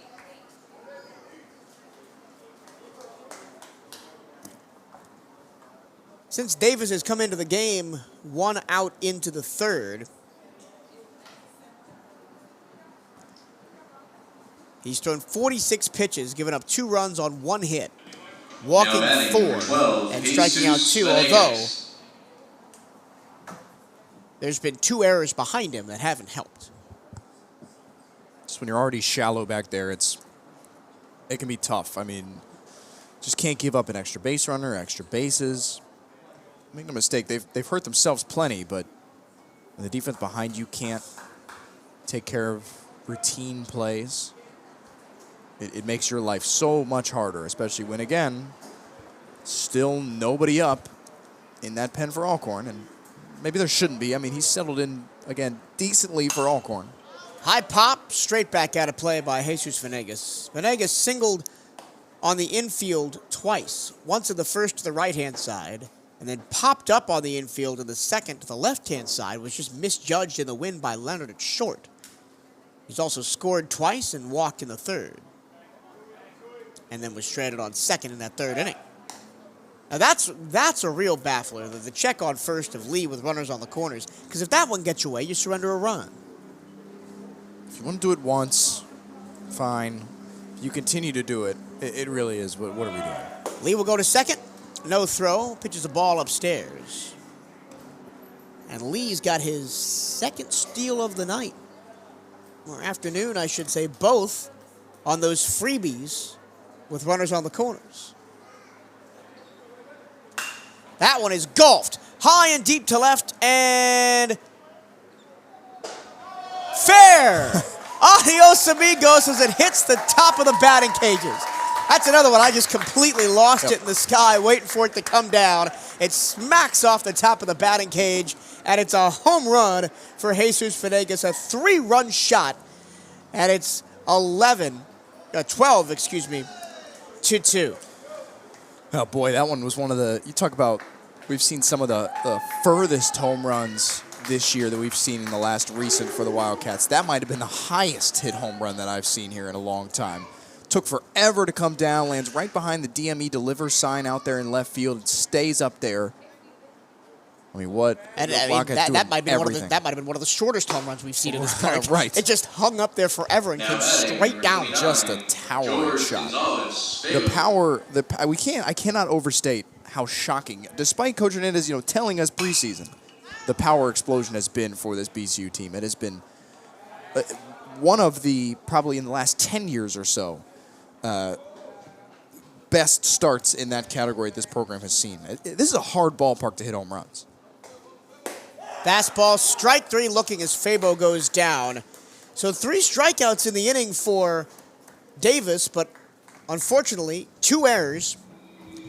A walk and 2 hits allow 5 more runs to come in for the Wildcats. The big one, the 3-run bomb by Venegas.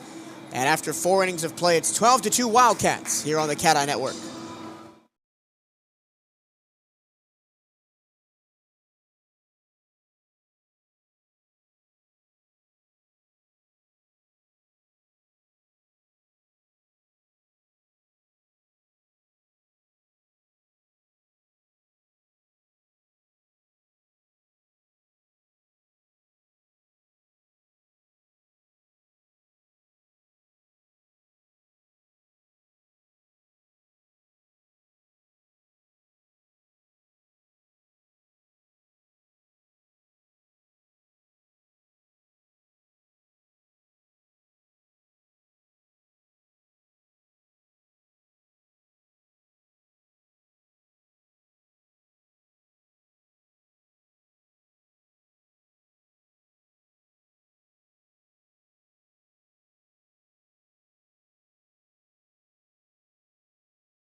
To the fifth we go here at the Jack. The Wildcats have broken this one open with a 5 spot of the fourth, lead at 12-2 over Alcorn State, looking for 3 straight wins and 3 straight run rules.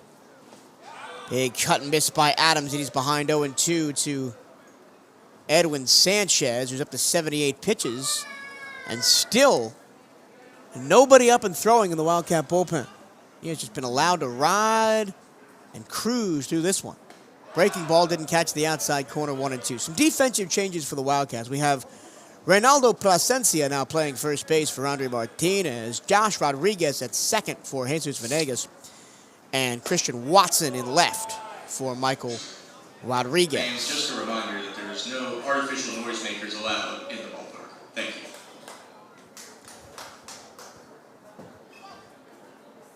Here's the 2-2. Strike 3, got him looking on the outside corner, and Adams knew it.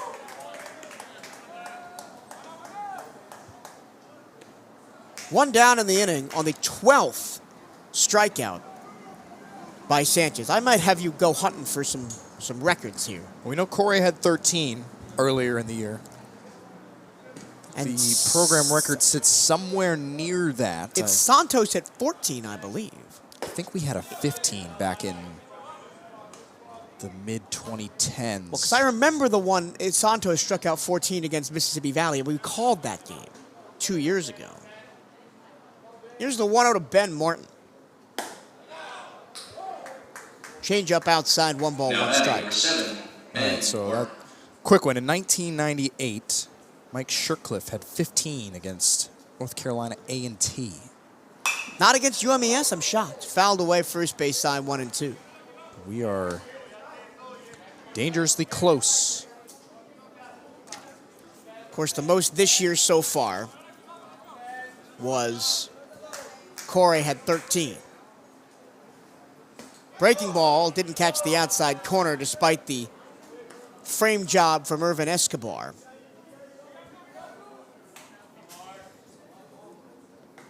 He's gone to that one a lot. That's been the strikeout pitch today. 2-2. That time a fastball missed inside, and we'll do the full count. If you're just joining us, you missed the top of the show. Edwin Sanchez, we didn't think he was even going to start today. Here's the 3-2. That one's golfed into left field. That's going to get down for a base hit. Nice piece of hitting by Ben Martin.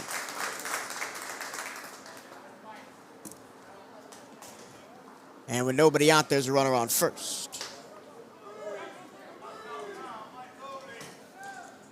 There's some light stretching and some arm activation work going on down there in the left field bullpen for the Wildcats. Nobody throwing yet.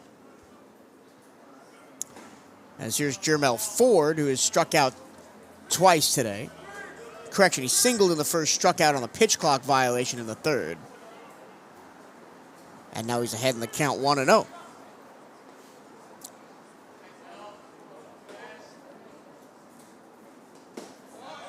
Fastball misses the zone.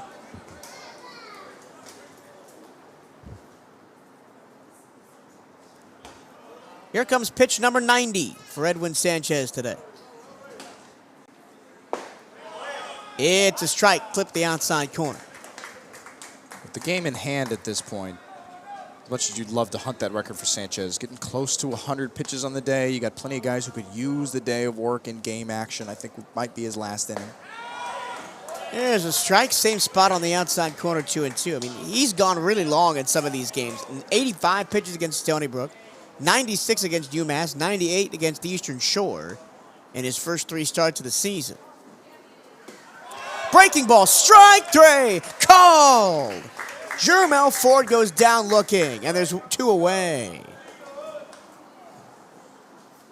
He's gotten them both ways. I mean, he's gotten plenty of swings and misses, again, mostly on that breaking ball, but how many times have we seen him just drop that same breaking ball into the zone and leave them stranded there?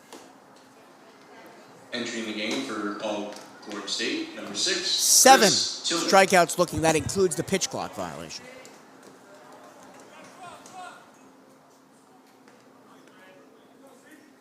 Pinch hitter for Alcorn State takes a ball low. The pinch hitter is Chris Tillman in for Nathan Gomez.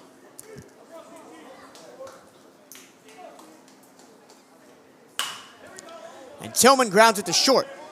Charging is Poyeto. He flips to second to end the inning. No runs, 1 hit, and 1 left. And we go to the bottom of the 5th. Wildcats looking to improve on a 10-run lead here at the Jack.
Armani Newton comes off the bench to lead it off for the Wildcats here in the 5th inning, up 12-2. There's a new pitcher for Alcorn State, Edwin Guzman, the senior right-hander out of New Braunfels, Texas. And he fires a strike to Newton. Guzman on the season is .675 ERA, making only his 2nd appearance of the season this afternoon, just 1 1/3 innings pitched. As Newton hits this one in the air to shallow right center, that is going to drop into the glove of Adams, the center fielder. And there is 1 away. Well, I was a little surprised we hadn't seen Armani Newton last night or tonight in that lineup. He figures to be a guy that if Manny Soufrain, who was banged up a little bit at the end of last night's game, if he were to have to miss time, he has spent time at first base in the past in his collegiate career, so we'll see if he finds a spot in the lineup that way. I mean, haven't really seen him defensively at any point this year. Ray Placencia now bats for Andre Martinez. Martinez finishes 2 for 2 with an error and a run scored. Reaching on an error, by the way, not an error he made. Here's the 1-0 from Guzman. As is unfortunately usual for some of these swag schools, the stats on their team stats page were incorrect. So this is the 6th appearance of the season for Guzman. 6 innings pitched. The 2-0. Chop foul back to the screen. He's given up 5 runs on 4 hits, 4 earned, walking 9, striking out 3 with 3 wild pitches. His ERA is 6 even on the year. Last year, he was at Alcorn State with a 9.39 ERA That one waved at and fouled straight at home plate by Plasencia. 9.39 ERA in 11 appearances for Guzman.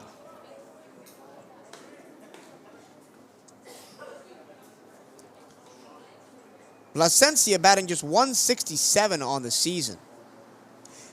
18 at-bats, 6 runs on 3 hits, 1 RBI. And he's facing a 2-2 that he swings and misses at, and he goes down on strikes for out number 2. And Irvin Escobar is now going to be replaced in the lineup by Jose Fernandez. And see, you could say what you Now want batting for the Wildcats, number 44, about Jose the Alcorn Fernandez. relief corps and the way they've handled the bullpen, but and even with the Wildcats, some of these guys seen their first plate appearances of the day, right? But even with all that aside, I mean, how could you not go to the bullpen when you're able to put 2 quick outs on the board like that? I mean, how can you excuse leaving guys in so long? And you've got a guy here in Guzman who's, looked good to start the AB. Down low to Jose Fernandez, making his 19th plate appearance of the season. Batting .333, 6 runs on 6 hits, 2 doubles, and 4 RBI. He's also walked 5 times and struck out the same number. Chopped that one towards short, fielded on 2 hops by Leonard across the diamond in time. 1-2-3 go the Cats for the first time all game. And we go to the 6th. Still 12-2 Bethune-Cookman here on the CatEye Network. Anticipate a new pitcher for the Wildcats coming up.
Couple more changes for the Wildcats as we go to the 6th.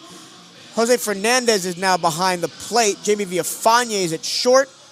Peter Vasquez is at third. And the new pitcher is Isaiah Ducasi for the Wildcats.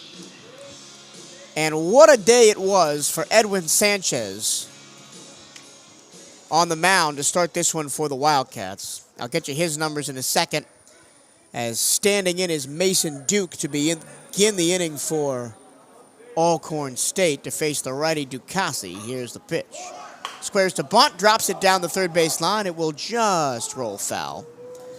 Sanchez, 5 full innings, 96 pitches. For the 3rd straight start, he goes over 90 pitches. Allowed 2 runs on 6 hits, both earned. Walked 1 and struck out 13. 13 out of 22 batters faced went down on a strikeout for Edwin Sanchez.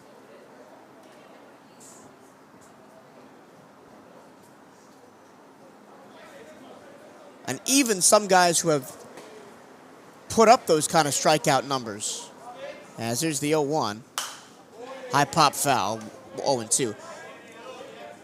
even some of the people that have put up some of those strikeout numbers haven't done so on the efficiency that Sanchez had today. A lot of times when you put up numbers like that, you're looking at pitch counts over 100 pretty easily just because of how many pitches you got to throw to make that happen. Hasn't needed it. Ducassi misses on the breaking ball. A ball and 2 strikes to Mason Duke. Duke struck out in the second and singled and scored in the fourth, the second of the 2 runs that Alcorn State has today. In the dirt, ball 2 from Ducassi. Isaiah Ducassi, only 5 2/3 innings pitched on the season, a 19 ERA. He's given up 10 hits, struck out 4.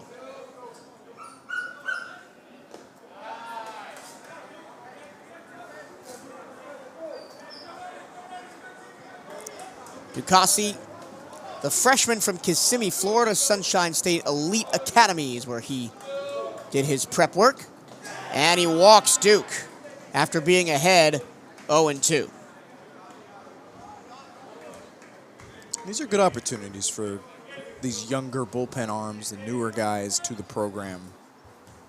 It's game action, which no matter how many simulated games you pitch, how many times you face your teammates, can never quite replicate the kind of reps that you'll get in a game, no matter who your opponent is. So it's important to try to minimize the walks, work some control. Again, when you get ahead in counts, you need to stay ahead in counts, continue to attack. Breaking ball, there's a strike to Callum Banks, who struck out looking twice. Both of those against Sanchez.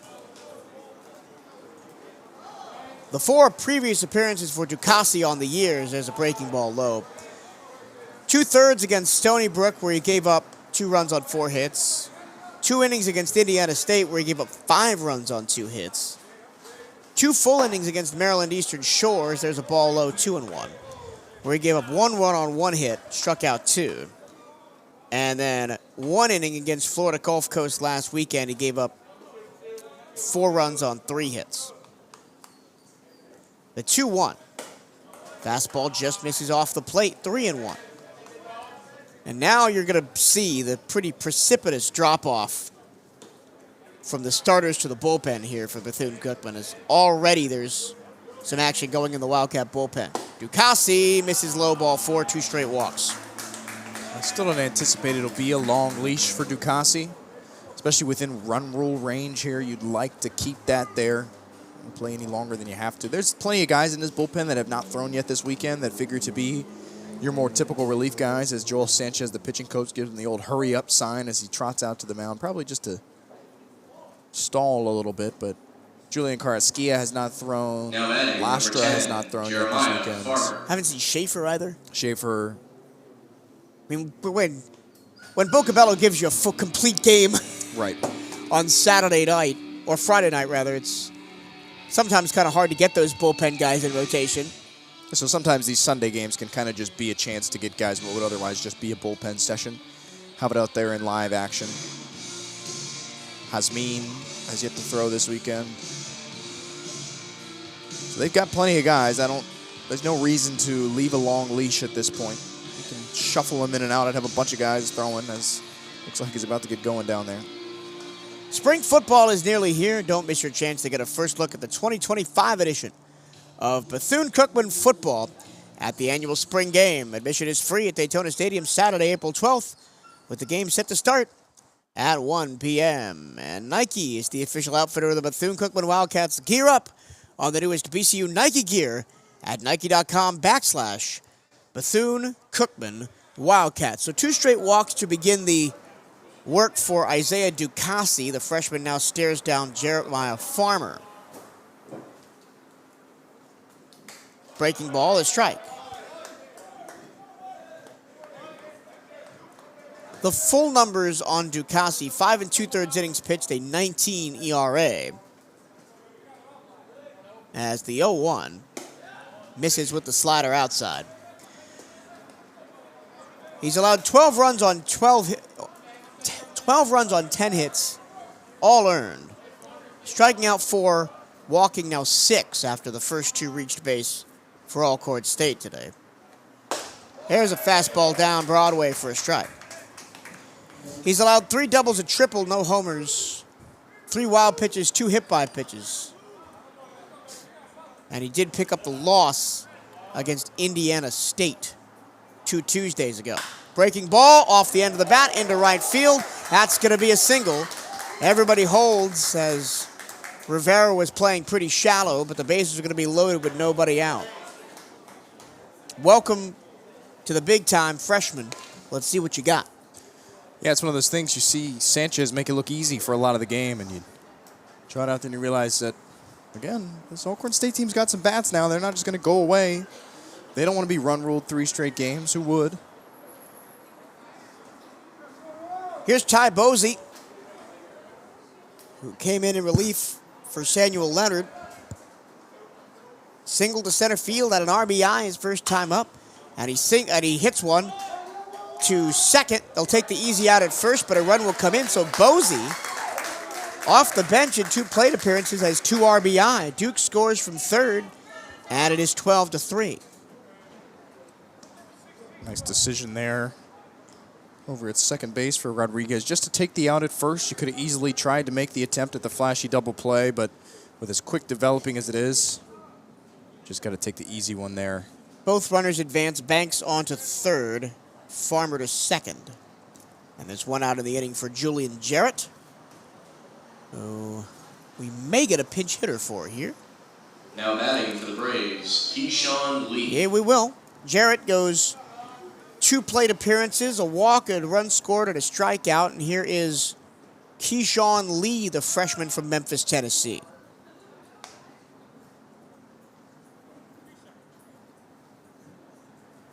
Batting in the 9 hole here with runners on second and third and 1 out here in the 6th. The Wildcats in control, up 12-3. With Isaiah Ducassi on the mound, the freshman a chance to work out of a tough situation here. If this does go a bit pear-shaped, I would expect to see maybe either Hasmin or Carrasquilla. I believe that's Carrasquilla warming now in the Wildcat bullpen. Actually, Aaron Schaefer's been getting a lot of the action down there early, but there's been plenty of guys that have been throwing. So it could be anybody at this point. So the batter is the lefty, Keyshawn Lee, freshman out of Memphis Whitehaven High School. Second and third, 1 out. And the pitch from Ducassi is a ball outside. I think you mentioned it a little bit, the drop-off from Edwin Sanchez, who we've just seen has the ball on a string, to Ducassi, who lines that one off the glove of Plasencia at first base. It dribbles into right field. That's going to be a 2-run single for Keyshawn Lee, the freshman. Banks in from third, Farmer in from second. And it is 12-5. Give the Braves their credit.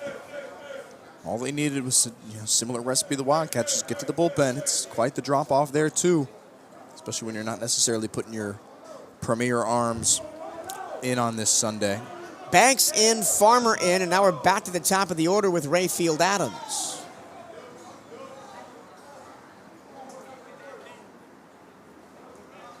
With 1 on, 1 out. 3 already in against Ducassi. He's not going to help his ERA that much. Now batting number 28, Jesse Burton.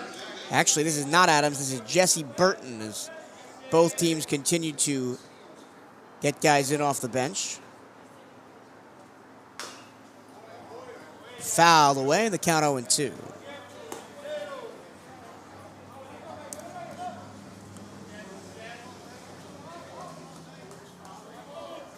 That was the second RBI of the season and his college career for Keyshawn Lee. Second and third RBI, I should say.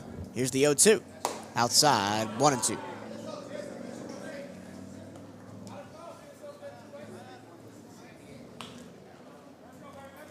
Jesse Burton, the senior out of Houston, Texas, is behind 1-2. Here's Ducassi's pitch. Breaking ball just misses outside.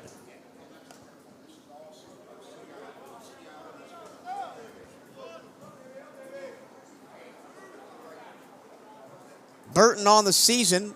This is only his third game played. He played on Friday night And then against Louisiana Monroe last Tuesday, just one at-bat each. He has 1 run, no hits, 1 strikeout. Took a walk against ULM. Came around to score. The 3-2. Swing and a miss. Ducassi gets the second out of the inning.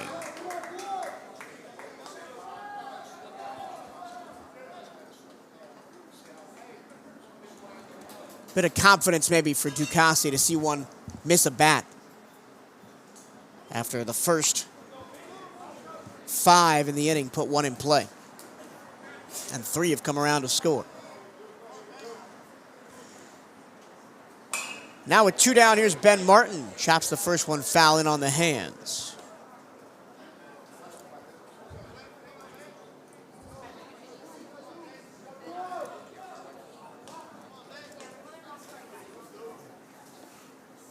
Jesse Burton III was a transfer from Rust College before Alcorn State. Here's the 0-1. Going down to second. Here's the throw. It is safe. Just barely in with the steal is Keyshawn Lee.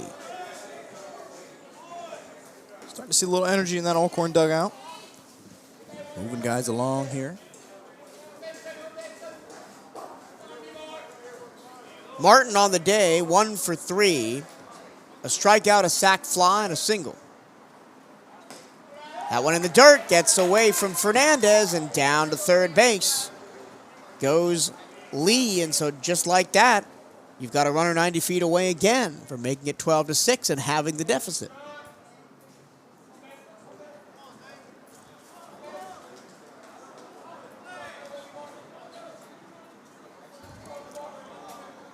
Still 2 outs in the inning. All you got to do is get 1 more strike. Hit high in the air to center field, not that deep. Lee squeezes it for out number 3. But the Alcorn State Braves strike back. They get 3 runs on 2 hits, leave 1, and they trail 12-6 as we go. Sorry, correction, 12-5 as we go to the bottom of the 6th here on the CatEye Network.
Christopher Watson will lead things off for the Wildcats as we go to the bottom of the sixth.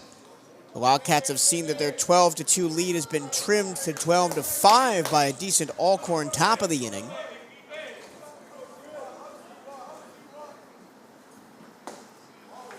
Ooh, 65 miles an hour on the off speed from the new Alcorn pitcher Stephen Hunt, the redshirt junior out of Houston, Texas.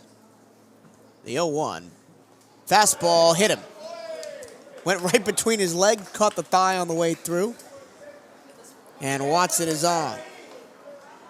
Calling that one a fastball is probably generous, just over 70. I think that one might be even slower than what we saw from Sanders last night. I give the Alcorn pitching staff one thing, is you can go from one side to another pretty quickly, and there's no bigger contrast than an 80-mile-an-hour fastball to a 70. Squaring to bunt is Jeter Poyeto. Oh, correction, we've got a change here, too. Wouldn't surprise me if we've changed all 9 in the lineup right now. This is Jamie Villafane. And Villafane got hit on the arm. And here we go. And here I was worried we might not have a shot to get out of here with the run rule. And well, the rain is supposedly coming around now. So it's high clouds, dark clouds down towards the speedway. A little to the west, it's definitely darker, but heading this way. And we're going to have a trundle out to the mound by Carlton Hardy. You got another arm in the pen. We talked about it for a second over the break. I don't really know why we are now choosing to be so liberal with bullpen use. I mean, it's a similar situation to what BCU did, where it's game's out of hand, let's get some guys in, otherwise might not. But, I mean, Guzman only threw 9 pitches and he wasn't inning. bad. And he wasn't bad at all. And neither was Davis before that either. I mean, Guzman threw 9 pitches, 6 of them strikes. I mean, again, if you want to discount it and say, well, some of the Wildcats were at their first plate appearance of the day, they hadn't seen anybody to this point, whatever. But I don't see any reason to go again the one guy who consistently worked. Here's Sergio Rivera, who looks like he's going to get an entire day's work in at the Jack today. Breaking ball now caught the inside corner. Down at 64 miles an hour on that changeup. Side armor is Hunt. Hunt making his 7th appearance of the season today. Here's the pitch. Boy, there's a strike. That one's even slower. These are the kind of arms that you will only see at this level of Division I baseball. I mean, I get it. You can be effective this way. We know that guys back in the eons of history of baseball have done it. But it's hard to succeed in the modern game of baseball throwing this slow. Breaking ball in the dirt. 6 full innings pitched for Hunt on the year. He's given up 10 runs on 10 hits, 8 earned, 6 walks, 6 strikeouts. He's given up 2 doubles, 1 homer, 2 wild pitches, now 5 hit by pitches with the 2 already in the inning. That one's low, down to third. Here's the throw. Out at third on the throw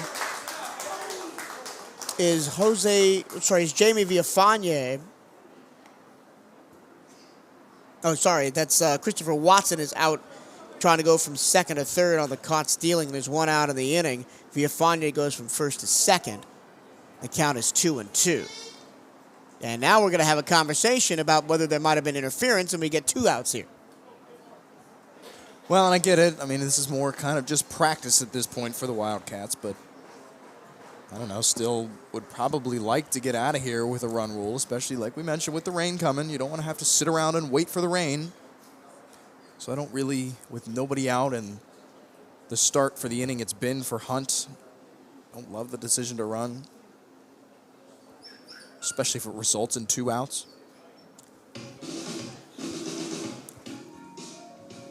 So we started the inning with Christopher Watson getting hit by a pitch. Then Jamie Villafane got hit by a pitch. And now in the middle of the Sergio Rivera AB, both of them tried the double steal, and Watson was out going from second to third. Nice throw by Farmer behind the plate. Actually, it is still Jeremiah Farmer behind the plate. I'm just double checking to see if everybody's still where they should be. Now there have been changes. Bosey's gone from second to third. Keyshawn Lee is now at second.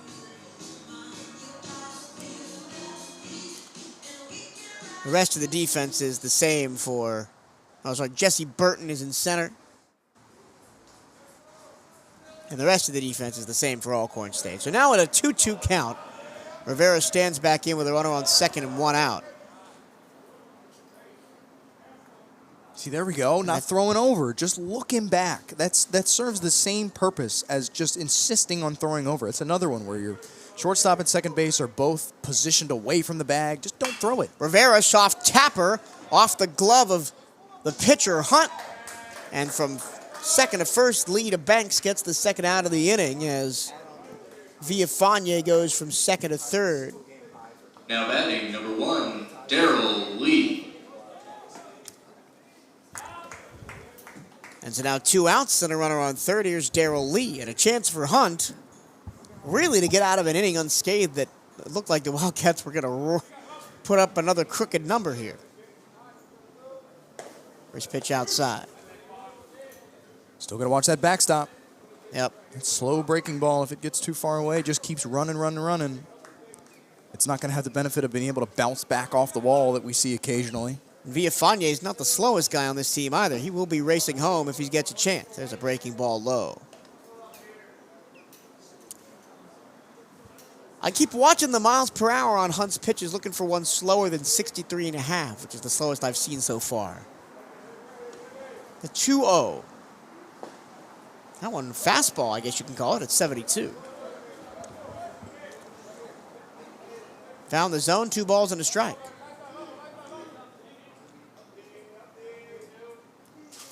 Villafane awaiting on third. Ball low, 3-1. And Hunt's strikeout to walk ratio has not been as egregious as some of the other pitchers that have thrown today.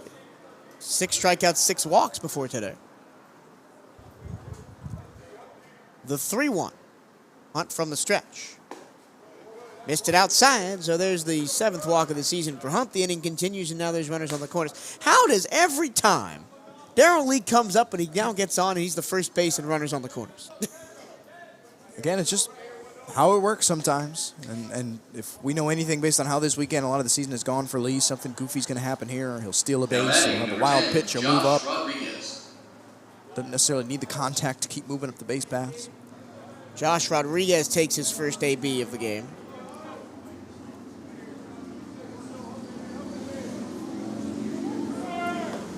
Filling in for Venegas, and that's a balk. For the second time today, Alcorn State balks a runner in from third. Villafane scores. Lee goes from first to second. Oh, what do we say? There goes Lee moving up to second without contact. He was going to get there anyway because the double steal was on. I give the double steal some credit in forcing a balk. You know, some of these guys that don't see a ton of game action, they see the movement. It affects their delivery to the plate, and you end up with the balk. Josh Rodriguez, flare into right field. That's over the glove of Lee. Rounding third is Lee, and he's going to come in to score. Little RBI for Josh Rodriguez, a guy that doesn't really get a lot of playing time here. And the Wildcats have pushed the lead back to 14-5. And it looks like we're going to get a call to the bullpen again. We see the just continued, I don't know what you want to call it, spin the wheel and try to find somebody that can hit. But again, I call it the carousel, the bullpen carousel. Wheel, yep. Whatever you want to call it. But again, unless Guzman has never pitched more than a dozen pitches in his career, I don't understand why you wouldn't stick with the only guy that's looked in any kind of command out there. And still more activity throwing down there, so Alcorn may not be done yet. Hunt goes 1, 2, 3, 4, 5 batters, gets 2 outs, hits 2 by pitch, gives up a balk on a run, and a RBI single by Josh Rodriguez. And the new pitcher for Alcorn State is Peyton Bayless, the senior from Monticello, Mississippi.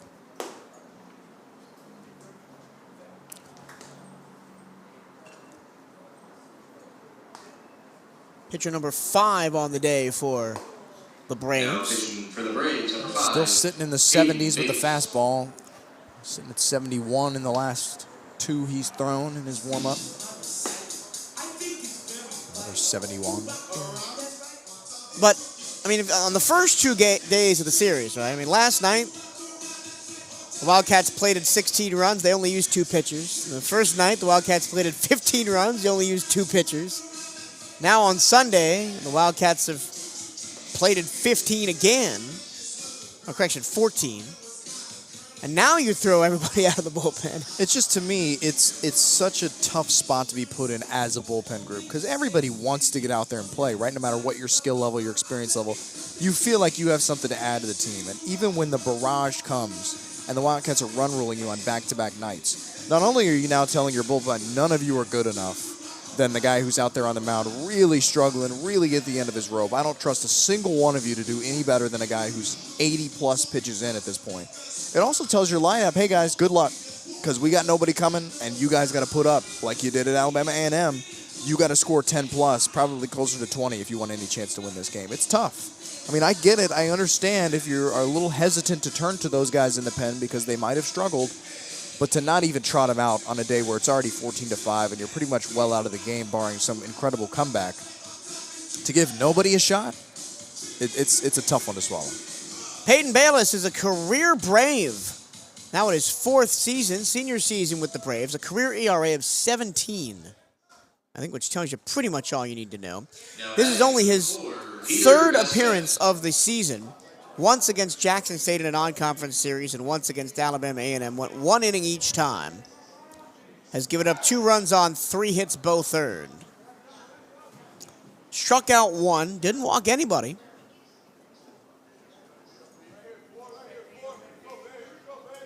He featured in the 21-11 win last Sunday against Alabama A&M. The first pitch he throws is a ball.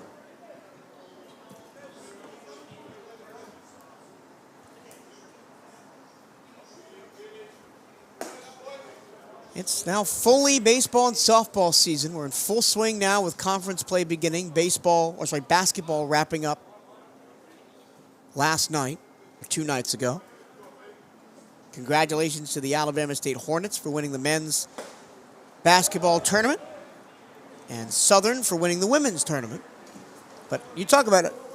When you were talking about how hard it is to recruit at Alcorn State and praising some of the teams that have made some good runs over the last couple of years, I'm surprised you didn't say the women's basketball team up there. Absolutely. Nate Kilbert has gotten the Alcorn State Lady Braves to 2 straight SWAC championship finals. As lower seeds, too, they've done a fantastic job. Credit to the coaching. Huge credit to the recruiting. I mean, that's so tough. Selection show tonight. 2-16 seats coming. 2-2 to Vasquez. Grounded to second. Bobbled by Leonard. He throws across the diamond in time for the 3rd out of the inning. But 2 runs come across on 1 hit and 1 left. And we go to the 7th inning of play. Wildcats still on for a run rule, potentially leading 14-5 here on the CatEye Network.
New pitcher on the hill. Isaiah Ducassi goes 1 inning for the Wildcats and hands off to Aaron Schaefer. Wildcats up Now batting, number 8, 14 to Jamel 5. Jamel Ford will bat. Be the first man to face Schaefer. Ford singled in the first and then struck out twice looking, once on a pitch clock violation and once just looking. First pitch from the righty. Schaefer is in on the hands. Ball 1, forces Ford to duck back out of the way. Schaefer, the senior from Davie, Florida. The transfer from St. Petersburg College, and before that, St. Thomas down in Miami at the NAI level. Another fastball upstairs. Schaefer pumping that in and just close to 90 miles an hour on the fastball. Two teams with two very different approaches that they have to deal with at the plate. Wildcats just trying to stay back on everything, whereas Alcorn State gets much less time to decide to swing. 2-0. There's a strike. Did I just call them Jackson State?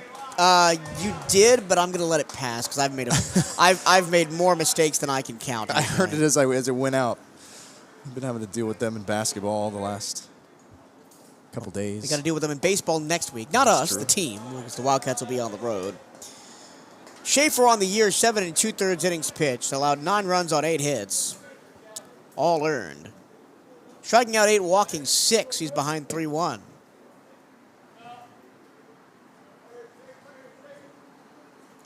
And it's 3-2 after a swing and a miss. The only extra base hit Schaefer has allowed is 1 homer back against FIU. His ERA is 10.57, Schaefer. That was a little excuse me chopper towards third, fielded by Villafane, and in time across to first for the out. One thing I'll give credit to in this Wildcats roster is you don't lose a lot defensively, really anywhere, when you shift guys around, as we've seen a ton today. Now with Peter Vasquez and Jamie Villafane over there on the left side of the infield. Two guys that really a lot of times are just in there for their defense. We saw Vasquez at third a lot as kind of a defensive replacement more than anything else. And it's nice to be able to have guys to come off the bench, not only as bats, but also to pick up right where they left off defensively. That one into left field down the line and foul. First pitch swinging from Chris Tillman. Tillman in for Gomez, who struck out twice, reached on a fielder's choice in the 5th. In his first at-bat. I do have to correct, it was Peter Vasquez that made that nice play at third, not Villafane. Villafane has played third for the Wildcats in the past, but not right now. The 0-1. Breaking ball, called, strike at the knees, 0-2. Aaron Schaefer got a haircut since the last time I saw him. Usually he's got that, last year I really remember those big long mullet style hair, now he's cut it short. The 0-2. Big old breaking ball, down goes Tillman on strike 3 called. No relation to Orioles former pitcher Chris Tillman, I assume? I would say not, but never rule anything out. And the batter will be Mason Duke. Also in a game like this where the Wildcats have now replaced all 9 of their original starting lineup, there's only been 3 changes for Alcorn State, and only 2 defensively. Mason Duke watches one low. Duke struck out in the 2nd, singled and scored in the 4th, walked and scored in the 6th, the only Brave to be around the bases twice today. Swinging that bright yellow bat, and the ball misses the bat as it's 1 ball and 1 strike. Schaefer is someone who we thought might have been like a first choice out of the bullpen kind of guy. Hasn't really been that so far this season. His longest outing, 2 full innings against Florida State. 1-1. That one lined to left center field. That could be extra bases, as that's going to skip all the way to the wall. Turning for second is Duke. He'll be there standing up with a 2-out double.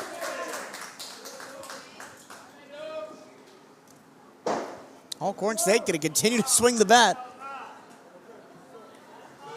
It'll be up to the Wildcats to put him away. Caleb Banks.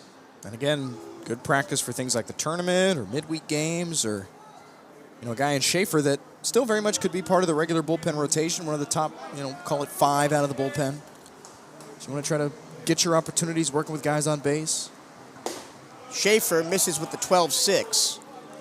And it's 1-0 to Callum Banks. Banks struck out looking twice against Sanchez, once in the second, once in the fourth, and then walked and scored in the sixth against Ducasi.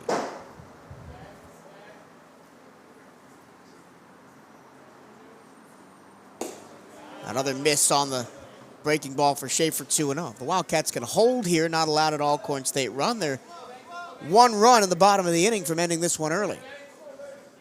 Could have another walk-off, if you want to call it a walk-off. That's actually kind of a hot debate among sports information directors. It was a hot debate between you and Coach Hernandez last night about what the final score was supposed to be. Yeah, they very much wanted 18-6 with, the inside the park home run for Michael Rodriguez to end the game. But the rule is, especially on a play like that, where your defender in left field gives up on the play, makes no effort to get it, is once you cross that 10-run mark, the score ends there. That's unfortunate, but that's the way it works. Ground ball towards third, past the diving glove of Vasquez. Duke will hold at third, and there'll be runners at the corners with 2 away for Jeremiah Farmer. It's tough to get off the field with 2 outs in this league, or really in any sort of baseball.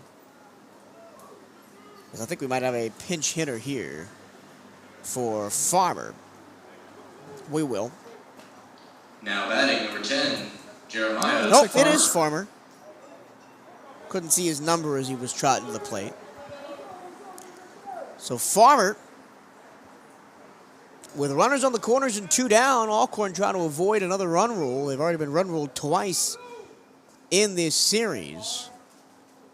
15-4 on Friday and 16-6 last night. Breaking ball strike from Schaefer.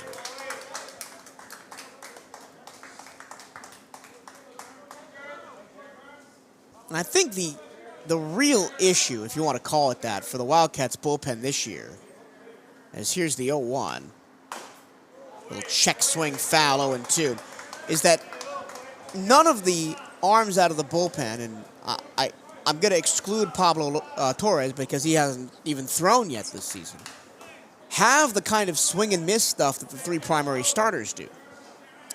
Outside of Zambrano, I think, who very much may have some of the best stuff on the staff, I think. I mean, he's your presumptive number 1 out of the pen just about every night. Well, there's a swing and miss. Blew the fastball at 88 miles an hour right by Farmer, and that ends the threat. No runs, 2 hits, 2 left. We go to the bottom of the 7th. Wildcats run 1 away from a 3rd straight run rule over Alcorn State here on the CatEye Network.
To the 7th we go. Wildcats up 14-5. One run would end this one early. And with the rain coming, I just looked at the radar between innings. It's maybe imperative that we get out of here as soon as possible. Armani Newton is one of those guys that could do it with one swing. Newton, batting for Jorge Rodriguez in the DH spot, flied out to center in his first plate appearance. And he's ahead in the count 2-0 on Peyton Bayless, that is still on the mound for Alcorn after coming in last inning. He got the one out at the end of the inning. There's a strike on the inside corner, 2-1.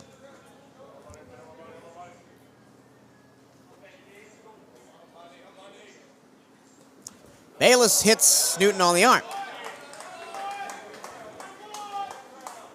Okay, stats man. How many hit-by pitches do the Wildcats have this weekend? Well, let's see if we can do something. Because they've got what? 1, 2, 3. I count 4 today. Placencia fouls it off. So that's 4 today. That's 7 last night, and that's 2 the night before. So that's what, 14? 13. 13 in a weekend series. Wild. You were just a time traveler. 14 hit by pitches. I was right. And there's 2 on with nobody out as Placencia gets his base. Although we have seen Ray Placencia move all over the diamond. He's played short, he's played third, now he's playing first. Again, the defensive skills on the infield for this Wildcats team, consistent up and down. It's a really great problem to have when you have so many guys that can move so many different places. Jose Fernandez, the backup catcher, will bat. And he pops one sky high behind second base. Lee, the second baseman, reaches back to make the catch, one away. A little adventurous. I mean, we have seen those drop today multiple times. I think the Braves are fortunate that the skies have darkened a little bit. It's a little easier to pick up than the really bright kind of light shining through that we saw earlier. The wind has Still also wasn't easy, really though. died down. Yep. So now with one out, the batter is Christopher Watson, who's 0 for 2 since taking over from Michael Rodriguez. Correction, 0 for 1 with a hit by pitch and a caught stealing. I was reading the wrong line there.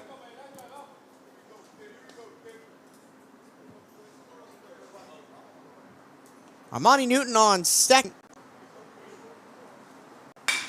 As that one's chopped towards short, diving, stopped by Leonard. He throws across his body, out at first. Oh, baby, what a play. I'll tell you what. Samuel Leonard, maybe one of the best shortstops in this league defensively.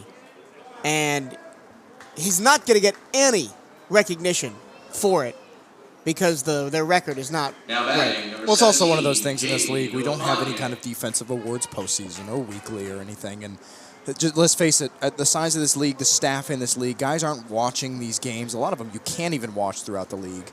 So it can be a tough one for a lot of guys, to get that recognition defensively they deserve. It really has to be kind of a push, whether it's from sports information staffs or something similar, coaching staffs talking amongst themselves to really get that kind of recognition.